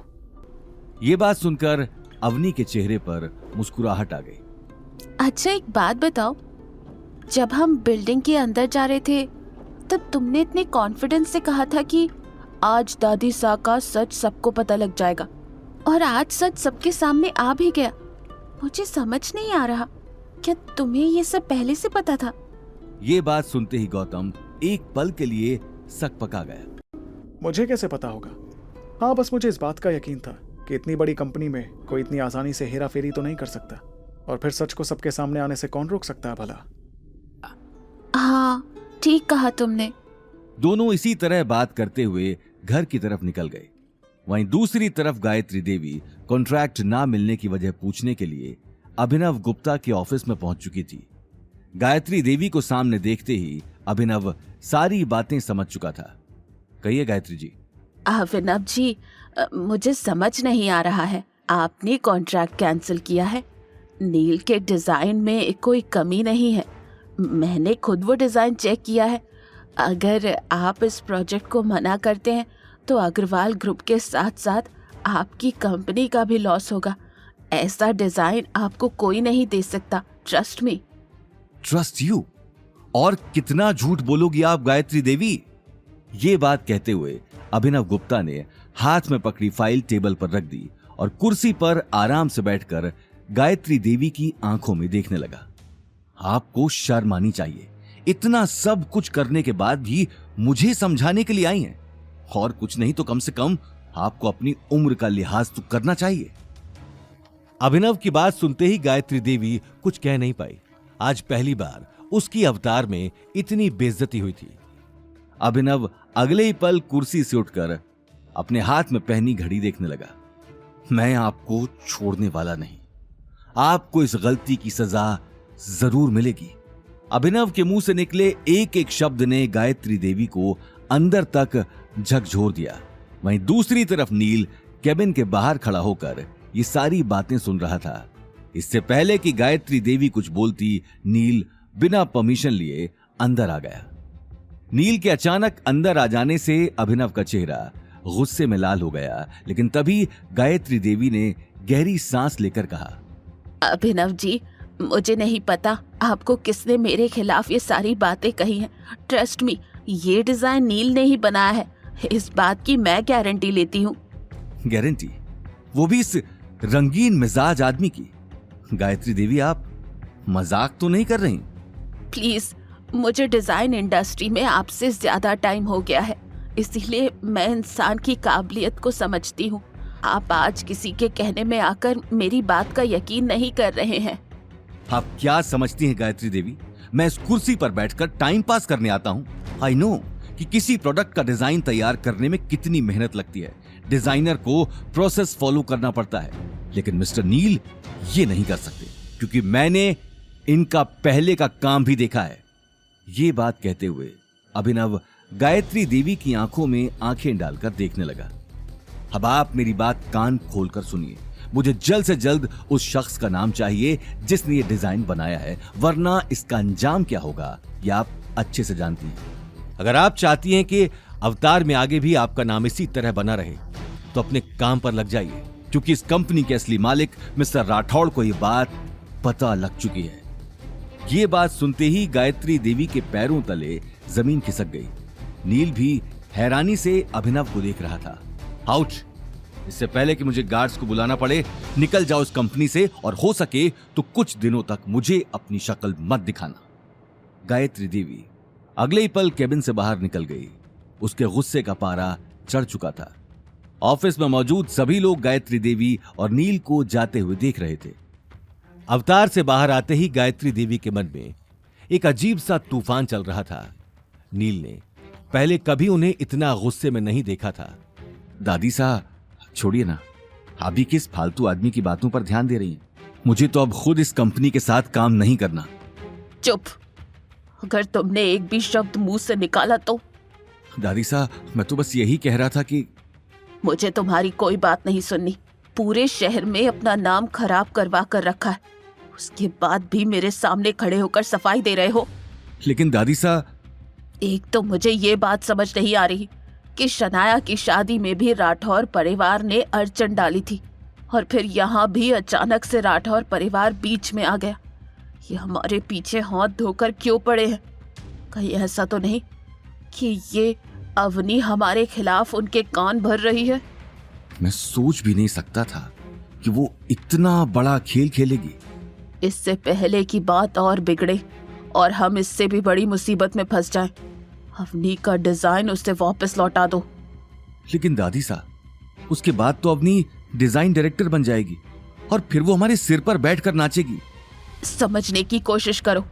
अगर इस चेयरमैन ने हमारे खिलाफ एक भी स्टेप लिया तो हम 1 मिनट में बर्बाद भी हो सकते हैं, सड़क पर आ सकते हैं। इसलिए फोन लगाओ और अवनी को अभी के अभी अवतार आने के लिए कहो। ये बात सुनकर नील ने बेमन से फोन निकालकर अवनी का नंबर डायल कर दिया और गायत्री देवी को देखने लगा। वहीं दूसरी तरफ गौतम और अवनी घर पहुंच चुके थे, लेकिन अंदर जाने से पहले ही अवनी को मोबाइल की स्क्रीन पर नील का नाम दिखाई दिया। गौतम ने उसी वक्त अवनी से मोबाइल मांग लिया। हेलो? अवनी को फोन दो, मुझे उससे बात करनी है।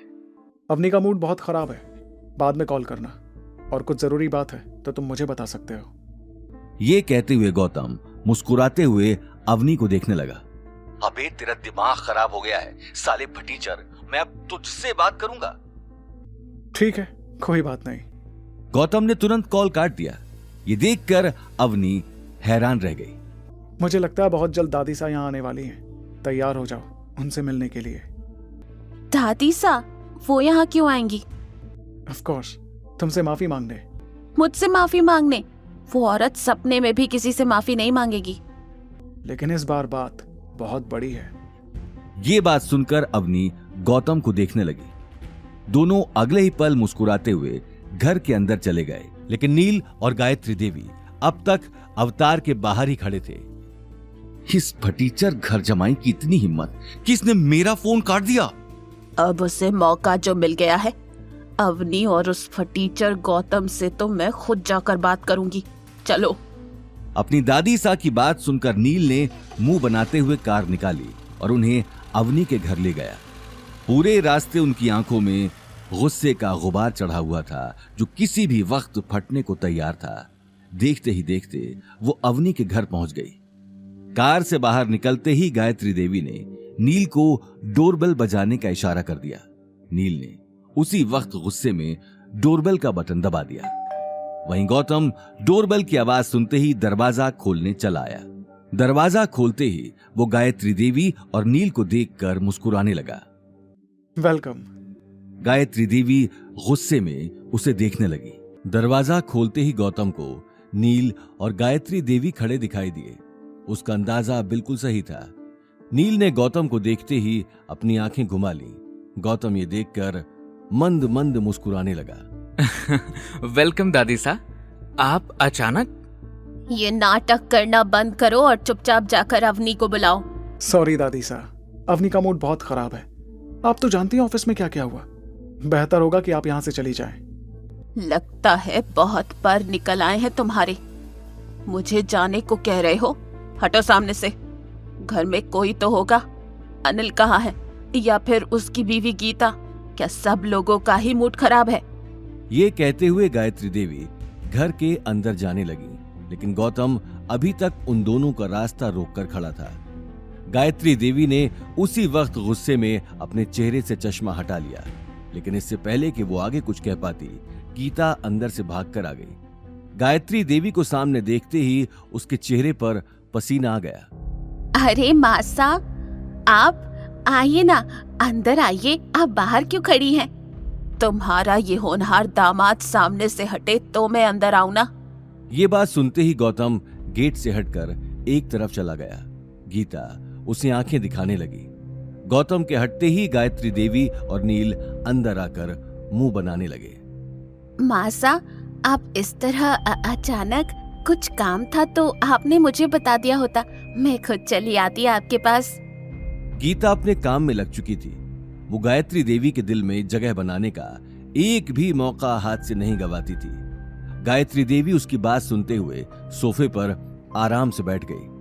मुझे तुमसे कोई बात नहीं करनी। जल्दी से अवनी को बुलाओ, मुझे उससे काम है। जी मासा। गीता तुरंत अवनी को बुलाने उसके कमरे में चली गई। अनिल भी हॉल में आ चुका था। गायत्री देवी को देखते ही उसने गौतम को पानी लाने का इशारा कर दिया। गौतम तिरछी नजरों से नील को देखता हुआ किचन की तरफ चला गया। नील और गायत्री देवी अब तक एक दूसरे को देखकर नाक सिकोड़ रहे थे। दादी सा, पानी रख दो टेबल पर। अवनी कहाँ है? आखिर ऐसा क्या उसका मूड खराब है जो? इससे पहले कि गायत्री देवी चिढ़ते हुए आगे कुछ कहती, उसे सामने से अवनी आती हुई दिखाई दी। दादी सा, कहिए क्या काम है? अवनी, मुझे तुम्हारी मदद की जरूरत है। वैसे तो मैं मर जाती, लेकिन तुमसे कभी मदद मांगने नहीं आती। लेकिन क्या करें, कुछ लोग जोधपुर में इतने ज्यादा मशहूर हैं कि उनकी वजह से मुझे यहाँ आना ही पड़ा। गायत्री देवी अपनी बात खत्म करके नील को देखने लगी। मेरी मदद?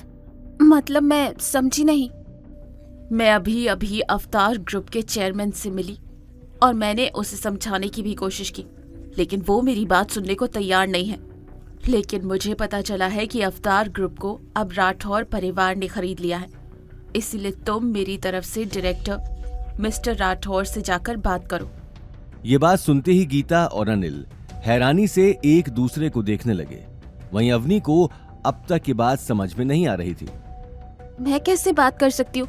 मैं तो राठौर परिवार के किसी भी शख्स को जानती तक नहीं हूँ। और वैसे भी ये बात मैं आपको उस दिन पार्टी में भी बता चुकी हूँ। मुझे इस बात से कोई मतलब नहीं कि तुम उस परिवार को जानती हो कि नहीं। ये प्रॉब्लम तुम्हारी बनाई हुई डिजाइन से शुरू हुई थी, इसीलिए इसका सलूशन भी तुम्हें ही ढूंढना है। अब तुम्हें क्या करना है, कैसे करना है, ये तुम ही डिसाइड करो। अगर इसका सलूशन नहीं मिला तो समझ लेना कि मेरा तुम्हारे इस परिवार से बचा कुचा रिश्ता भी खत्म हो गया। अपनी बात कहते हुए गायत्री देवी अनिल और गीता को देखने लगी। अनिल, तुम्हारी बेटी के छोटे से दिमाग में ये बात ना घुसे तो अच्छे से समझा लेना अपनी बेटी को। गायत्री देवी अगले ही पल नील को लेकर वहां से निकल गई। उनकी धमकी सुनकर सभी के होश उड़ चुके थे। एक पल के लिए पूरे हॉल में सन्नाटा छा गया। अवनी, आखिर बात क्या है? आखिर मासा किस डिजाइन की बात कर रही थी और तुम्हें राठौर परिवार से बात करने को क्यों बोल रही हैं? मॉम, बहुत लंबी कहानी है, मैं आपको बाद में समझाऊंगी। फिलहाल तो मुझे ये समझ में नहीं आ रहा कि आखिर मैं कहाँ से इतने बड़े आदमी से बात करूं जिसका नाम भी मुझे नहीं मालूम है और जिसे मैंने आज तक देखा भी नहीं। अवनी बेटा, अब मासा ने कहा तो तुझे जाना ही पड़ेगा। देखा नहीं वो कितने गुस्से में यहां से गई है। बेटा, इस बार हमारे परिवार की रेपुटेशन का सवाल है, और वैसे भी तू मिस्टर राठौड़ को नहीं जानती, लेकिन वो तो तुझे जानते हैं। वो आदमी जो उस दिन पार्टी में गिफ्ट्स लेकर आया था, वो जरूर तुझे वहां मिल जाएगा। अवनी, सोच जरा, जो इतने महंगे महंगे गिफ्ट्स दे सकता है, उसके लिए एक कॉन्ट्रैक्ट क्या बड़ी बात होगी। वो तेरे कहने पर यूं ही साइन कर देगा। ये बात सुनकर गौतम की आंखों में गहरी चमक आ चुकी थी। आज उसी के सामने उसके लिए इतनी बड़ी बड़ी बातें हो रही थी। ओह गॉड, कोई मेरी बात पर यकीन क्यों नहीं कर रहा है? मैं नहीं जानती राठौर परिवार में से किसी को, और मुझे अब इस बारे में कोई बात नहीं करनी। अवनी बार बार एक बात दोहराकर झुंझला चुकी थी। वो अगले ही पल अपने कमरे में चली गई। उसके जाते ही गीता गुस्से में गौतम को देखने लगी। इस सब की वजह ये मनहूस आदमी है। पता नहीं और कितनी मुसीबतों का सामना करना पड़ेगा। मेरी बेटी की जिंदगी जीते जी नरक बनाकर रखी है इस आदमी ने। बिल्कुल ठीक कहा तुमने। मेरी बेटी लाखों में एक है। पता नहीं कैसे भगवान ने इस आदमी को अवनी के पल्ले बांध दिया।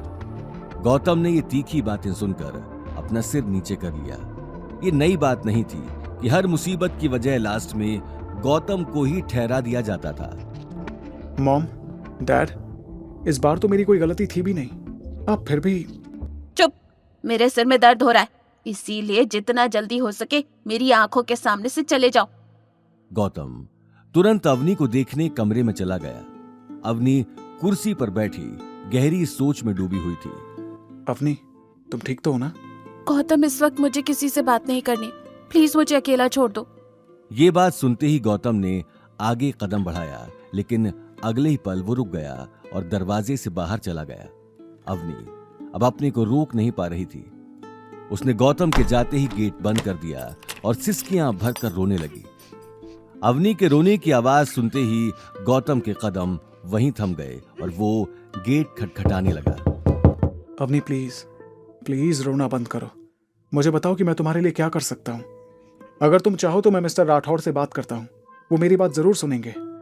मिस्टर राठौर, हर कोई मुझे उनसे बात करने के लिए क्यों कह रहा है? किसी को फर्क नहीं पड़ता कि मैं क्या सोचती हूँ। और सबकी छोड़ो, तुम भी। गौतम, मैं तुम्हारी पत्नी हूँ, तुम भी चाहते हो कि मैं उस जोधपुर के राजकुमार से जाकर बात करूं? ठीक है, अब हम इस बारे में कभी बात नहीं करेंगे, कभी नहीं। ओके, अब तो तुम दरवाजा खोलो, हम इस बात का कुछ और सोल्यूशन ढूंढते हैं। अवनी ने यह बात सुनकर अपनी आल गई। अगली सुबह गौतम जल्दी उठकर घर की साफ सफाई में लग गया। रात में लेट सोने से अवनी अभी तक सो रही थी, लेकिन तभी फोन की रिंग से उसकी नींद खुल गई। उसने जैसे ही उठकर फोन चेक किया तो स्क्रीन पर दादी सा का नाम दिखाई दिया। दादी सा का नाम पढ़ते ही उसके चेहरे का रंग उड़ गया। ये देखकर गौतम अपना काम छोड़कर उसके पास आ गया। क्या हुआ? किसका फोन है? दादी सा का। लाओ, मैं बात करता हूँ। लेकिन गौतम। डोंट वरी, कुछ नहीं होगा। गौतम ने अगले ही पल अवनी के हाथ से मोबाइल ले लिया। हेलो। तुम्हारी क्या आदत बन चुकी है लोगों के काम में टांग अड़ाने की? अवनी कहाँ है? वो अवतार ग्रुप जाने के लिए निकली नहीं? नहीं, अवनी की तबीयत आज ठीक नहीं है, इसलिए आज वो रेस्ट कर रही है। वो आज कहीं नहीं जा रही है। तबीयत खराब हो या फिर वो मर ही क्यों ना रही हो, उसे बोलो कि उसे अवतार ग्रुप तो जाना ही पड़ेगा, वरना मैं उसे अग्रवाल ग्रुप क्या जोधपुर में किसी भी कंपनी में काम नहीं करने दूंगी। ये बात सुनते ही गौतम ने गुस्से में कॉल काट कर मोबाइल स्विच ऑफ कर दिया। ये देखकर अवनी को टेंशन होने लगी। गौतम, ये क्या किया तुम? अवनी, आज तुम्हें कहीं जाने की जरूरत नहीं है। आज तुम घर पर बैठकर रेस्ट करोगी, इसलिए मैंने तुम्हारा मोबाइल स्विच ऑफ कर दिया है। ये बात कहते ही गौतम ने अवनी के ऊपर ब्लैंकेट ढक दिया। अवनी आगे कुछ कह नहीं पाई और गौतम को देखकर मुस्कुराने लगी। वहीं दूसरी तरफ गायत्री देवी अग्रवाल हाउस के हॉल में चक्कर काट रही थी। गौतम के अचानक फोन काट देने की बात से उसकी आंखें गुस्से में लाल हो चुकी थीं। नील और शनाया चुपचाप खड़े होकर अपनी दादी को देख रहे थे। आखिर ये दो कौड़ी के आदमी की हिम्मत कैसे हुई मेरा फोन काटने की? एक बार ये मामला सुलझने दो, इसे तो मैं बताऊंगी। गले में कुत्ते का पट्टा पहनाकर इसे पूरे जोधपुर में नहीं घुमाया तो मेरा नाम भी गायत्री देवी नहीं। ये बात कहते हुए गायत्री देवी गुस्से में शनाया और नील को देखने लगी। दादी साहब प्लीज आप इतना गुस्सा मत कीजिए, आपकी तबीयत वैसे ही खराब है। कैसे ना करूं गुस्सा? जिन लोगों की मेरे सामने आवाज भी नहीं निकलती थी वो मेरा फोन काट रहे हैं। इस बात से मुझे गुस्सा नहीं आएगा। हम मिलकर सॉल्यूशन ढूंढते हैं, लेकिन अभी आप प्लीज शांत रहिए। शनाया ने अगले ही पल टेबल से पानी का ग्लास उठाकर गायत्री देवी की तरफ बढ़ा दिया। गायत्री देवी पानी पीकर सोफे पर बैठ गई। आने वाली मुसीबत की टेंशन तीनों के चेहरों पर साफ दिखाई दे रही थी। मेरे पास एक आइडिया है। अभी मैं आपको कुछ समझा नहीं सकती, लेकिन आप मेरे ऊपर भरोसा कीजिए। अगर मेरा प्लान सही बैठा तो चेयरमैन खुद आपको अवतार बुलाएगा और भाई के साथ डील भी साइन करेगा। शनाया अगले ही पल मुस्कुराकर वहां से निकल गई।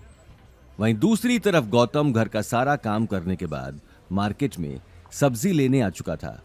मार्केट पहुंचते ही उसे अभिनव का कॉल आ गया। उसने अगले ही पल कार साइड में खड़ी कर दी और कॉल उठा लिया। Yes mister Abhinav. Sir sorry to disturb you, लेकिन यहाँ आपकी सिस्टर इन लॉ आई हुई है और आपसे बात करना चाहती है। मेरी सिस्टर इन लॉ?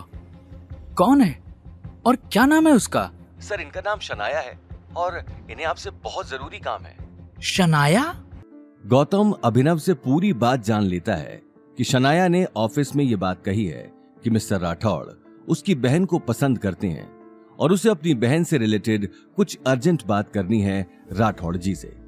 गौतम को समझ नहीं आ रहा था कि ये शनाया का कोई खेल है या उसे सच में कुछ पता चल गया है, पर वो वजह जानने का रिस्क नहीं ले सकता था।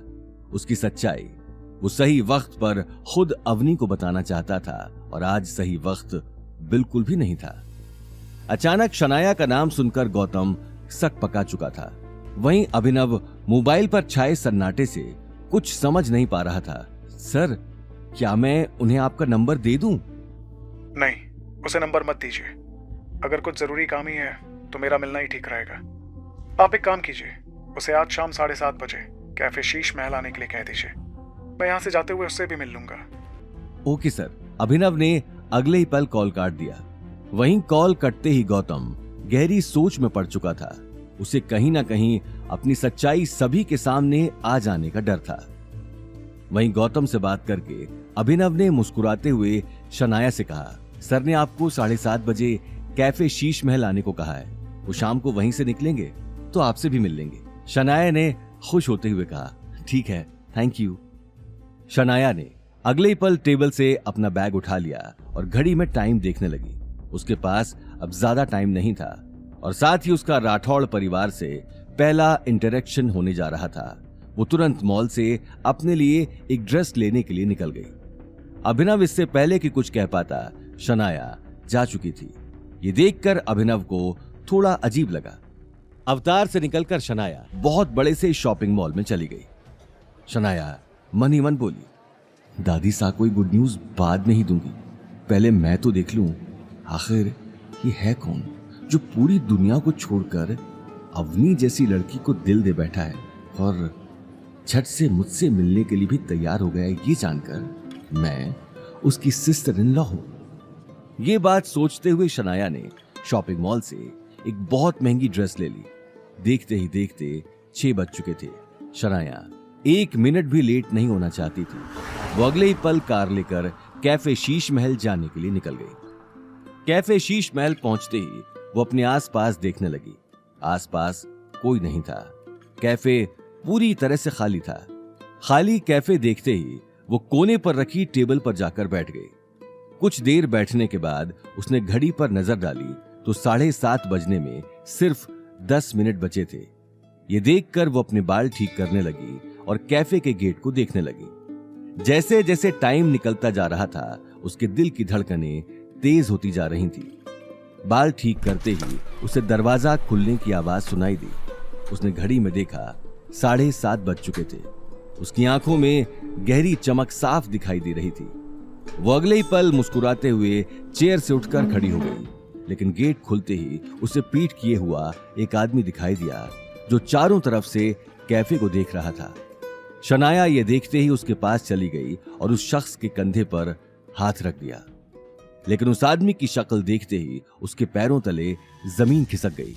सामने गौतम खड़ा था। शनाया अपने आप से चौंक कर बोली, क्या गौतम राठौड़ परिवार से? नहीं, ऐसा नहीं हो सकता। इस फटीचर आदमी की तो सुमेर पैलेस में झाड़ू लगाने की भी औकात नहीं है। ये कैसे? मैं भी क्या सोच रही हूं। वहीं दूसरी तरफ शनाया को हैरान देखकर गौतम को भी कुछ न कुछ गड़बड़ी का अंदाजा हो चुका था। मैं पूछ सकती हूं कि तुम यहां क्या कर रहे हो? तुम्हारी औकात है इतने महंगे कैफे में आने की? सॉरी, लेकिन तुम किसी का वेट कर रही थी क्या? हाँ, और तुमने आकर मेरा पूरा मूड खराब कर दिया। कम से कम अंदर आने से पहले अपनी औकात तो देख लेते। मैं बहुत इंपॉर्टेंट गेस्ट से मिलने आई हूं, इसलिए जितना जल्दी हो सके यहां से निकल जाओ, वरना मैं गार्ड्स को बुलाकर तुम्हें बाहर फिकवा दूंगी। ये बात सुनते ही गौतम गहरी सांस लेकर मन ही मन मुस्कुराने लगा। शनाया के मुंह से निकले शब्दों को सुनकर वो समझ चुका था कि अभी तक उसकी आइडेंटिटी किसी को पता नहीं चली थी। मैं तो यहाँ पास के ही मार्केट में आया हुआ था, बस तुम्हें अंदर जाते हुए देख लिया तो यहाँ चला आया। वैसे कौन से स्पेशल गेस्ट से मिलने आए हो? जरा मैं भी तो देखूं, मैं भी मिल लूंगा। शनाया फिर गुस्से से बोली, तुम अपना दिमाग क्या घर पर रख कर आए हो? मेरे सामने ज्यादा ओवर स्मार्ट बनने की कोशिश मत करना। मैं यहाँ मिस्टर राठौड़ से मिलने आई हूँ। उन्होंने खुद मुझे फोन करके यहाँ बुलाया है। हाँ, वैसे तो तुम्हारा सरनेम भी राठौड़ ही है ना, लेकिन देखो तुम खुद को, तुम कहाँ और राठौड़ परिवार के छोटे हुक्म कहाँ। सरनेम देखकर कभी खुद को उनसे कंपेयर मत कर लेना। मेरे ऊपर उंगली उठाने से पहले खुद को देख लो, क्योंकि मुझसे तुम्हारी और तुम्हारे परिवार की कोई बात नहीं छुपी है। एक के बाद एक अग्रवाल हाउस में इतने सारे ड्रामे चल रहे हैं, उसे तो संभाल नहीं पा रहे और मेरे बारे में बोल रही हो। ये बात सुनते ही शनाया का चेहरा गुस्से से तमतमा गया। वो सोच भी नहीं सकती थी कि गौतम कभी उसे इस तरह से जवाब देगा। मैं तुम्हें आखिरी बार समझा रही हूं कि निकल जाओ यहां से, इससे पहले कि मुझे गुस्सा आ जाए और मैं तुम्हारे साथ कुछ कर बैठूं। Get out. ठीक है, अगर तुम कहती हो तो मैं यहां से चला जाता हूं, लेकिन कहीं ऐसा ना हो कि तुम्हें बाद में पछताना पड़े। पछताना? मुझे?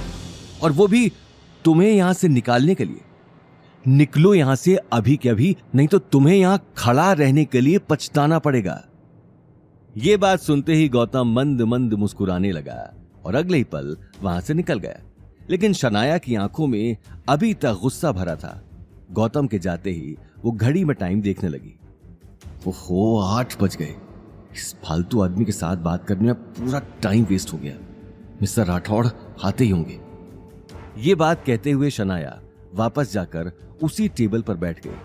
वहीं दूसरी तरफ गौतम कैफे से निकलते ही अपनी कार में जाकर बैठ गया, लेकिन कार चालू करने से पहले ही उसके पास अभिनव का कॉल आ गया। Yes mister Abhinav. सर, आपने मिस शनाया से बात कर ली? हाँ, और उससे बात करके मेरे सिर में दर्द होने लगा है। वो आपसे झूठ बोलकर मेरा नंबर मांगने आई थी। और एक बात गौर से सुनो, वो मेरी पत्नी की वेल विशर नहीं है, इसलिए ध्यान रहे कि उसे मेरे नाम पर कभी भी कोई स्पेशल ट्रीटमेंट ना मिले। आपको थोड़ा और समझदारी दिखानी होगी मिस्टर अभिनव। किसी भी अरे गहरे के लिए आज के बाद मुझे डिस्टर्ब मत करना। क्या? आई एम सॉरी सर, मुझसे बहुत बड़ी गलती हो गई। कोई बात नहीं, लेकिन अब अग्रवाल परिवार के खिलाफ कोई बड़ा एक्शन लेने का वक्त आ गया है। मैं आपको जल्दी बताता हूँ कि आगे क्या करना है। गौतम ने अगले ही पल कॉल काट दिया और घर की तरफ निकल गया। वहीं दूसरी तरफ शनाया कैफे में ही बैठकर मिस्टर राठौड़ के आने का वेट कर रही थी। देखते ही देखते 11 बज चुके थे और कैफे बंद होने का टाइम भी हो चुका था। कैफे बंद होने के बाद भी शनाया अपनी कार में बैठकर लगातार वेट करती रही। 12 बज चुके थे और अब शनाया पूरी तरह से झुंझला चुकी थी। उस चेयरमैन ने मुझे 7:30 का टाइम बताया था और अब 12 बजने को हो रहे हैं। खैर, कोई बात नहीं, मैं आज मिस्टर राठौड़ से मिले बिना तो नहीं जाने वाली, फिर चाहे मुझे आज पूरी रात ही इंतजार क्यों ना करना पड़े। शनाया ने पूरी रात कैफे के बाहर रुकने का मन बना लिया था। वहीं गायत्री देवी शनाया के घर ना आने की वजह से चिंतित थी। उन्होंने उसी वक्त शनाया को कॉल कर दिया।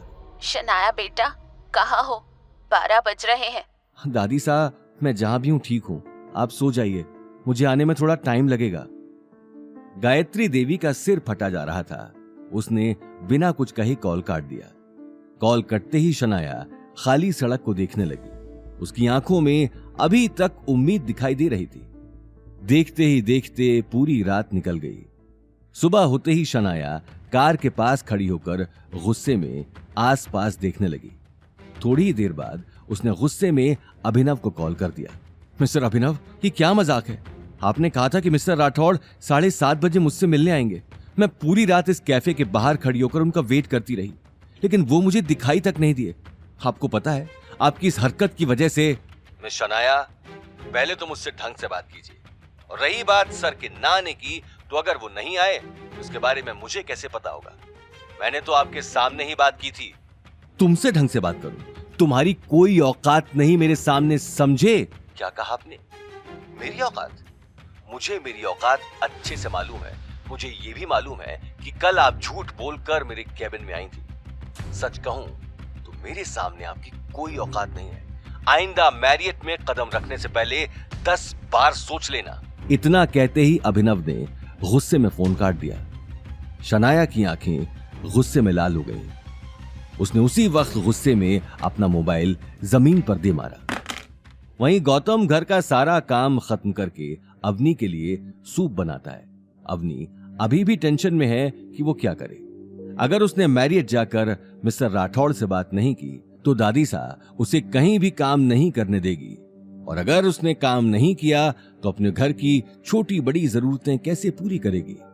कमाने वाली वो अकेली थी और खाने वाले 4। इस बात को सोच सोच कर अवनी की तबीयत खराब हो रही थी। ये देखकर गौतम और चुप नहीं रह सकता था। अवनी, सूप पी लो। आई प्रॉमिस यू, जिन लोगों ने तुम्हारी ये हालत की है उनकी हालत जल्दी तुमसे बुरी होगी। पता नहीं क्या करूं गौतम। शायद मुझे मिस्टर राठौर से एक बार बात करने का ट्राई करना चाहिए। क्या तुम सच में बात करना चाहती हो मिस्टर राठौर से?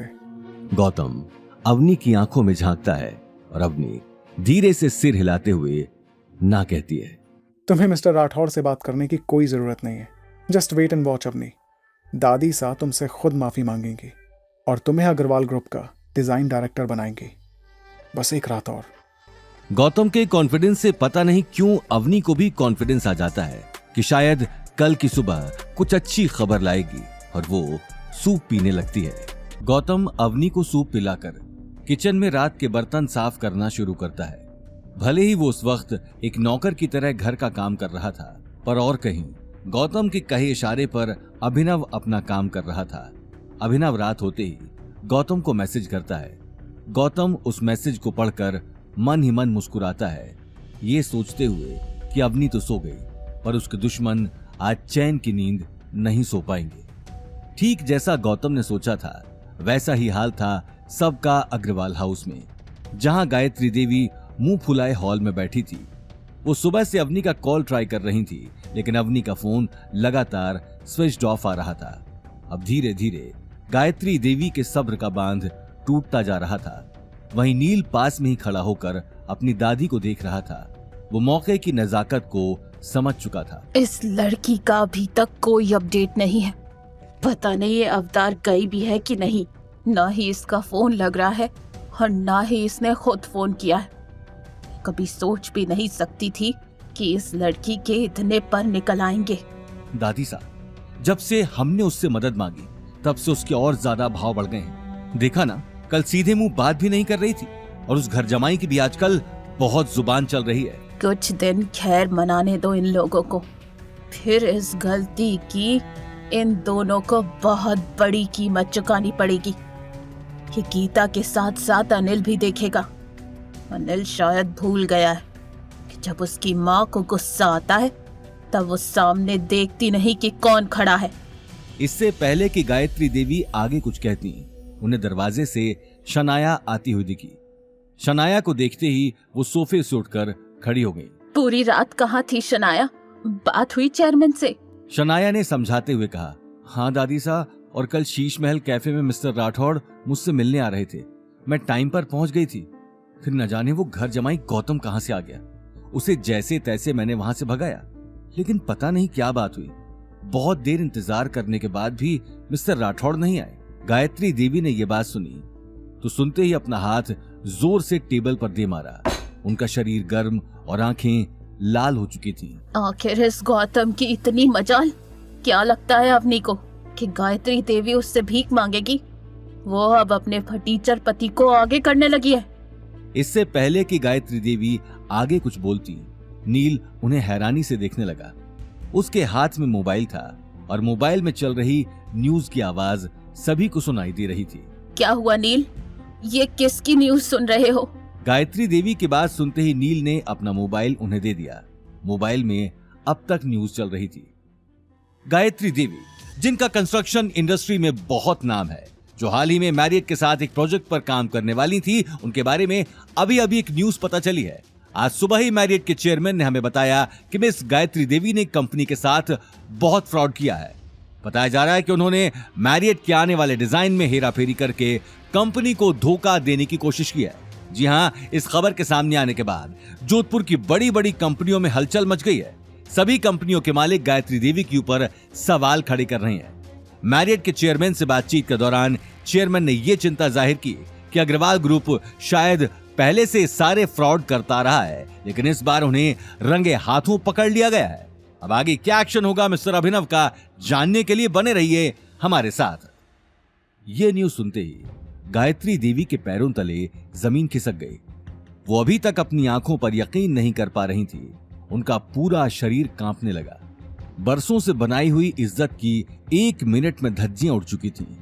देखते ही देखते गायत्री देवी के हाथ से मोबाइल छूट गया और वो खामोश होकर सोफे पर बैठ गई। ये नहीं हो सकता, नहीं। गायत्री देवी की हालत देखते ही नील और शनाया उन्हें संभालने के लिए आगे आ गए। दादी साहब, आप फिक्र मत कीजिए, हमें चोरी का इल्जाम वापस अवनी पर ही लगा देंगे और बोल देंगे कि डिजाइन उसी ने चुराया था और फिर हमारा नाम ले रही है। ये बात सुनते ही गायत्री देवी ने गुस्से में नील के गाल पर चांटा जड़ दिया। तुम्हारे अंदर दिमाग है कि नहीं? यहाँ लोग मेरी रेपुटेशन पर सवाल उठा रहे और इस वक्त भी तुम बेवकूफी वाली बातें कर रहे हो। क्या कहोगे जाकर? तुम्हारा उस डिजाइन पर नाम लिखा है, भूल गए क्या? वो अब अवनी का नहीं, तुम्हारा डिजाइन है। सबसे पहले तो मुझे इस अवनी से मिलना है। इस लड़की ने कल से मेरी बात का जवाब नहीं दिया है। शनाया तुरंत बोली, लेकिन दादी, आपको नहीं लगता कि आपके बार बार वहां जाने से उन लोगों के भाव बढ़ जाएंगे? कभी कभी काम निकालने के लिए गधे को भी बाप बनाना पड़ता है, इसलिए वक्त आ गया है गधे को बाप बनाने का। ये कहते हुए गायत्री देवी शनाया और नील को लेकर अवनी के घर की तरफ निकल गई। घर का दरवाजा बंद देखते ही वो डोरबेल बजाने के लिए आगे बढ़ गई। दरवाजा खुलते ही उन्हें सामने गौतम खड़ा दिखा। आप लोग यहाँ क्या कर रहे हैं? सामने से हटो, मुझे अवनी से बात करनी है। अवनी इस वक्त किसी से मिलना नहीं चाहती है, बाद में आना। ये बात कहते हुए गौतम ने गायत्री देवी के मुंह पर दरवाजा बंद कर दिया। दरवाजा बंद होते ही गायत्री देवी गुस्से में अपने आसपास देखने लगी। शनाया गुस्से में बोली, दादी साहब, मैंने कहा था कि इस आदमी के बहुत पर निकल आए हैं। गायत्री देवी ने बिना कोई जवाब दिए जोर जोर से दरवाजा पीटना शुरू कर दिया। दरवाजे की जोरों की आवाज सुनते ही गीता दौड़ते हुए दरवाजा खोलने चली आई। गायत्री देवी को सामने देखते ही उसने तुरंत झूठी खातिरदारी शुरू कर दी। अरे मासा, आइए आइए। गायत्री देवी उसी वक्त गुस्से में नील और शनाया को लेकर अंदर आ गई। अपनी दादी सा के आने की खबर सुनते ही अवनी भी बिना वक्त गंवाए अपने कमरे से बाहर चली आई। अवनी के आते ही गायत्री देवी उसे ऊपर से नीचे तक देखने लगी। अवनी बेटा, मुझे माफ कर दो। कल पता नहीं मैं गुस्से में क्या क्या बोल गई, लेकिन अब तुझे मैरियट जाने की जरूरत नहीं, तू हमारी कंपनी में ही। इससे पहले कि अवनी आगे कुछ आकर कह पाती, गौतम ने गायत्री देवी की बात काट कर जवाब दिया। दादी साहब, आप कहना क्या चाहती हैं? साफ साफ कहिए ना। ऐसे गोल गोल बातें घुमाने से क्या मतलब? कल तक अवनी को कुछ हो जाए, उससे भी आपको मतलब नहीं था, और आज आप चिंता जाहिर कर रही हैं, इतना प्यार से बात कर रही हैं। नील गुस्से में बोला, तुझे दादी सास से बात करने की तमीज नहीं है क्या? जो मुंह में आ रहा है बोले जा रहा है। ये बात सुनते ही गौतम नील के पास चला गया और उसकी आंखों में आंखें डालकर देखने लगा। मुझे कभी बोलने की जरूरत नहीं पड़ती, लेकिन इन सारी मुसीबतों की जड़ तुम ही हो, और उसके बावजूद तुम्हारी आंखों में थोड़ी भी शर्म नहीं है। ये अग्रवाल ग्रुप नहीं है, ये हमारा घर है। इसलिए आगे कुछ भी बोलो तो पहले अच्छे से सोच लेना, कहीं तुम्हें अपनी बात पर पछताना ना पड़े। ये बात सुनते ही नील ने अपना हाथ कसा। वो गौतम को मारने के लिए तैयार था, लेकिन उसी वक्त गायत्री देवी ने उसे आंख के इशारे से रोक दिया। मुझे तुम्हारी इस बकवास का जवाब नहीं देना। नील अगले ही पल हॉल के कोने में जाकर खड़ा हो गया। उसी वक्त गायत्री देवी ने आगे आकर अवनी से कहा, अवनी, अब तुम ही मुझे बताओ, तुम इस मुसीबत की घड़ी में अपने परिवार की मदद करना चाहती हो या फिर इसी तरह अपनी जिद पर बने रहना है? अवनी बिना कुछ जवाब दिए खामोश खड़ी रही। गीता की भी इस वक्त आगे आकर बात करने की हिम्मत नहीं हो रही थी। तभी गौतम ने कहा, ठीक है, आप जो चाहती हैं वो हो जाएगा, लेकिन हमारी 3 शर्तें हैं। पहली, जो डिज़ाइन आप लोगों ने मिलकर चुराया है वो आप वापस अवनी को देंगे। दूसरा, नील ऑफिस में सब लोगों को सच बताएगा और सबके सामने अवनी से माफ़ी भी मांगेगा। और तीसरी, डिज़ाइन डायरेक्टर की पोस्ट भी अवनी को ही मिलनी चाहिए। ठीक है, मैं तुम्हारी 2 शर्तें मानने को तैयार हूँ, लेकिन तीसरी शर्त नहीं मान सकती। अवनी डिजाइन डायरेक्टर नहीं बन सकती। ये सिर्फ आपको लगता है। अगर आप ये शर्त मानने को तैयार नहीं है तो फिर सॉरी, अवनी भी आपकी बात मानने को तैयार नहीं है। ये बात सुनते ही गायत्री देवी तीखी नजरों से गीता को देखने लगी। गीता का तो मानो गला ही सूख गया। इससे पहले कि वो आगे आकर कुछ कहती, अवनी ने उसका हाथ पकड़ लिया। किसी को अपनी आंखों पर यकीन नहीं हो रहा था कि गौतम गायत्री देवी से इस तरह आंखें मिलाकर बात कर पाएगा।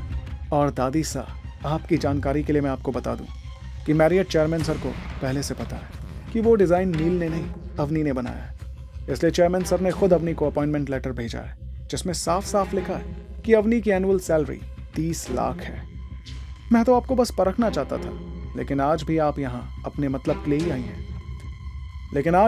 सिर्फ अपने मतलब के लिए ही आई हैं, क्योंकि मार्केट में आपका नाम जो खराब हो गया।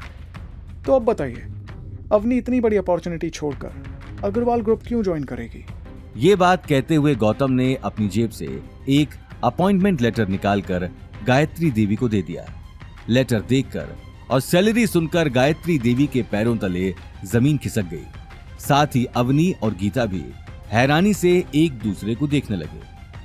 गायत्री देवी को अब तक अपनी आंखों पर यकीन नहीं हो रहा था। गौतम अपनी बात कहते हुए सभी को देखकर मंद मंद मुस्कुरा रहा था। इसलिए दादी सा, ना अवनी को आपकी मदद की जरूरत है और ना ही वो अग्रवाल ग्रुप का नाम बचाने में कोई मदद कर सकती है। अच्छा लगा आप यहाँ पर आई, लेकिन अब आप जा सकती हैं, और जिन लोगों को आप साथ में लाई थी उन्हें भी साथ में ले जाइएगा। Thank you. गौतम ने अपनी बात खत्म कर गेट की तरफ इशारा कर दिया। गीता ने उसी वक्त आगे आकर कहा, गौतम, ये क्या कह रहे हो? तुम्हारा दिमाग तो नहीं खराब हो गया है? मॉम, गौतम ठीक कह रहा है। अवनी बेटा, समझने की कोशिश करो, अपनी दादी सास से कैसा बदला। अग्रवाल ग्रुप हमारे परिवार की कंपनी है, आखिर तुम उसे छोड़कर मैरियट क्यों? इससे पहले कि गीता आगे कुछ कहती, अवनी ने उसी वक्त गीता का हाथ पकड़ लिया और गायत्री देवी को गुस्से में देखने लगी। अवनी बेटा, ये हमारे परिवार का मामला है, तुम्हें कुछ तो सोचना चाहिए। तुम्हारी नाराजगी मुझसे है तो तुम मुझे 4 बातें सुना सकती हो, मैं खुशी खुशी वो कड़वी बातें सुन लूंगी। लेकिन अगर तुमने हमारी मदद नहीं की तो बिजनेस इंडस्ट्री में मेरी बनी बनाई रेपुटेशन खराब हो जाएगी।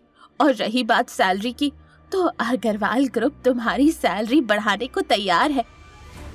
ठीक है दादी साहब, लेकिन एक बात और, इस बार गौतम मेरा पर्सनल असिस्टेंट होगा।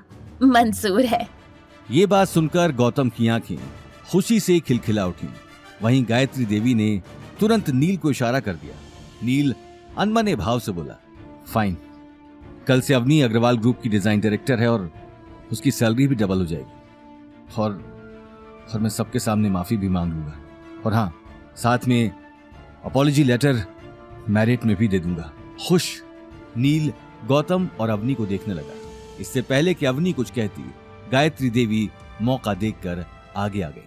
अब तो सब ठीक हो गया, तो फिर तुम अग्रवाल ग्रुप की तरफ से मैरियट में कॉन्ट्रैक्ट साइन कर लेना अवनी बेटा। ठीक है दादी, मैं अपने पैन के साथ आ जाऊंगी। अवनी ये कहकर गौतम को देखने लगी। ये सुनकर गायत्री देवी ने राहत की सांस ली और अगले ही पल दरवाजे से बाहर निकल गईं। नील और शनाया गौतम को गुस्से में देखते हुए बाहर चले गए। हॉल में सन्नाटा छा चुका था। गीता को अभी तक अपनी आंखों पर यकीन नहीं हो रहा था। वो मुस्कुराते हुए सोफे पर बैठ गई। गौतम, एक बार रूम में आओ, मुझे तुमसे कुछ जरूरी बात करनी है। ये बात सुनते ही गौतम अवनी के पीछे पीछे चला गया। गौतम, तुमने इस अपॉइंटमेंट लेटर के बारे में मुझे बताया क्यों नहीं? अवनी, मैंने झूठ बोला था। ये लेटर फेक है। मैंने same to same appointment letter की कॉपी बनवाई थी। क्या? अवनी अगले ही पल उस लेटर को ध्यान से पढ़ने लगी। थोड़ी देर पहले उसकी आंखों में जो खुशी छाई थी वो अब गायब हो चुकी थी। उसके पैरों तले जैसे जमीन ही खिसक गई थी। आगे की कहानी जानने के लिए देखिए अगला एपिसोड सिर्फ पॉकेट एफएम के यूट्यूब चैनल पर और रॉयल वारिस के सारे एपिसोड्स को सुनने के लिए डिस्क्रिप्शन में दी लिंक से डाउनलोड करें पॉकेट एफएम ऐप।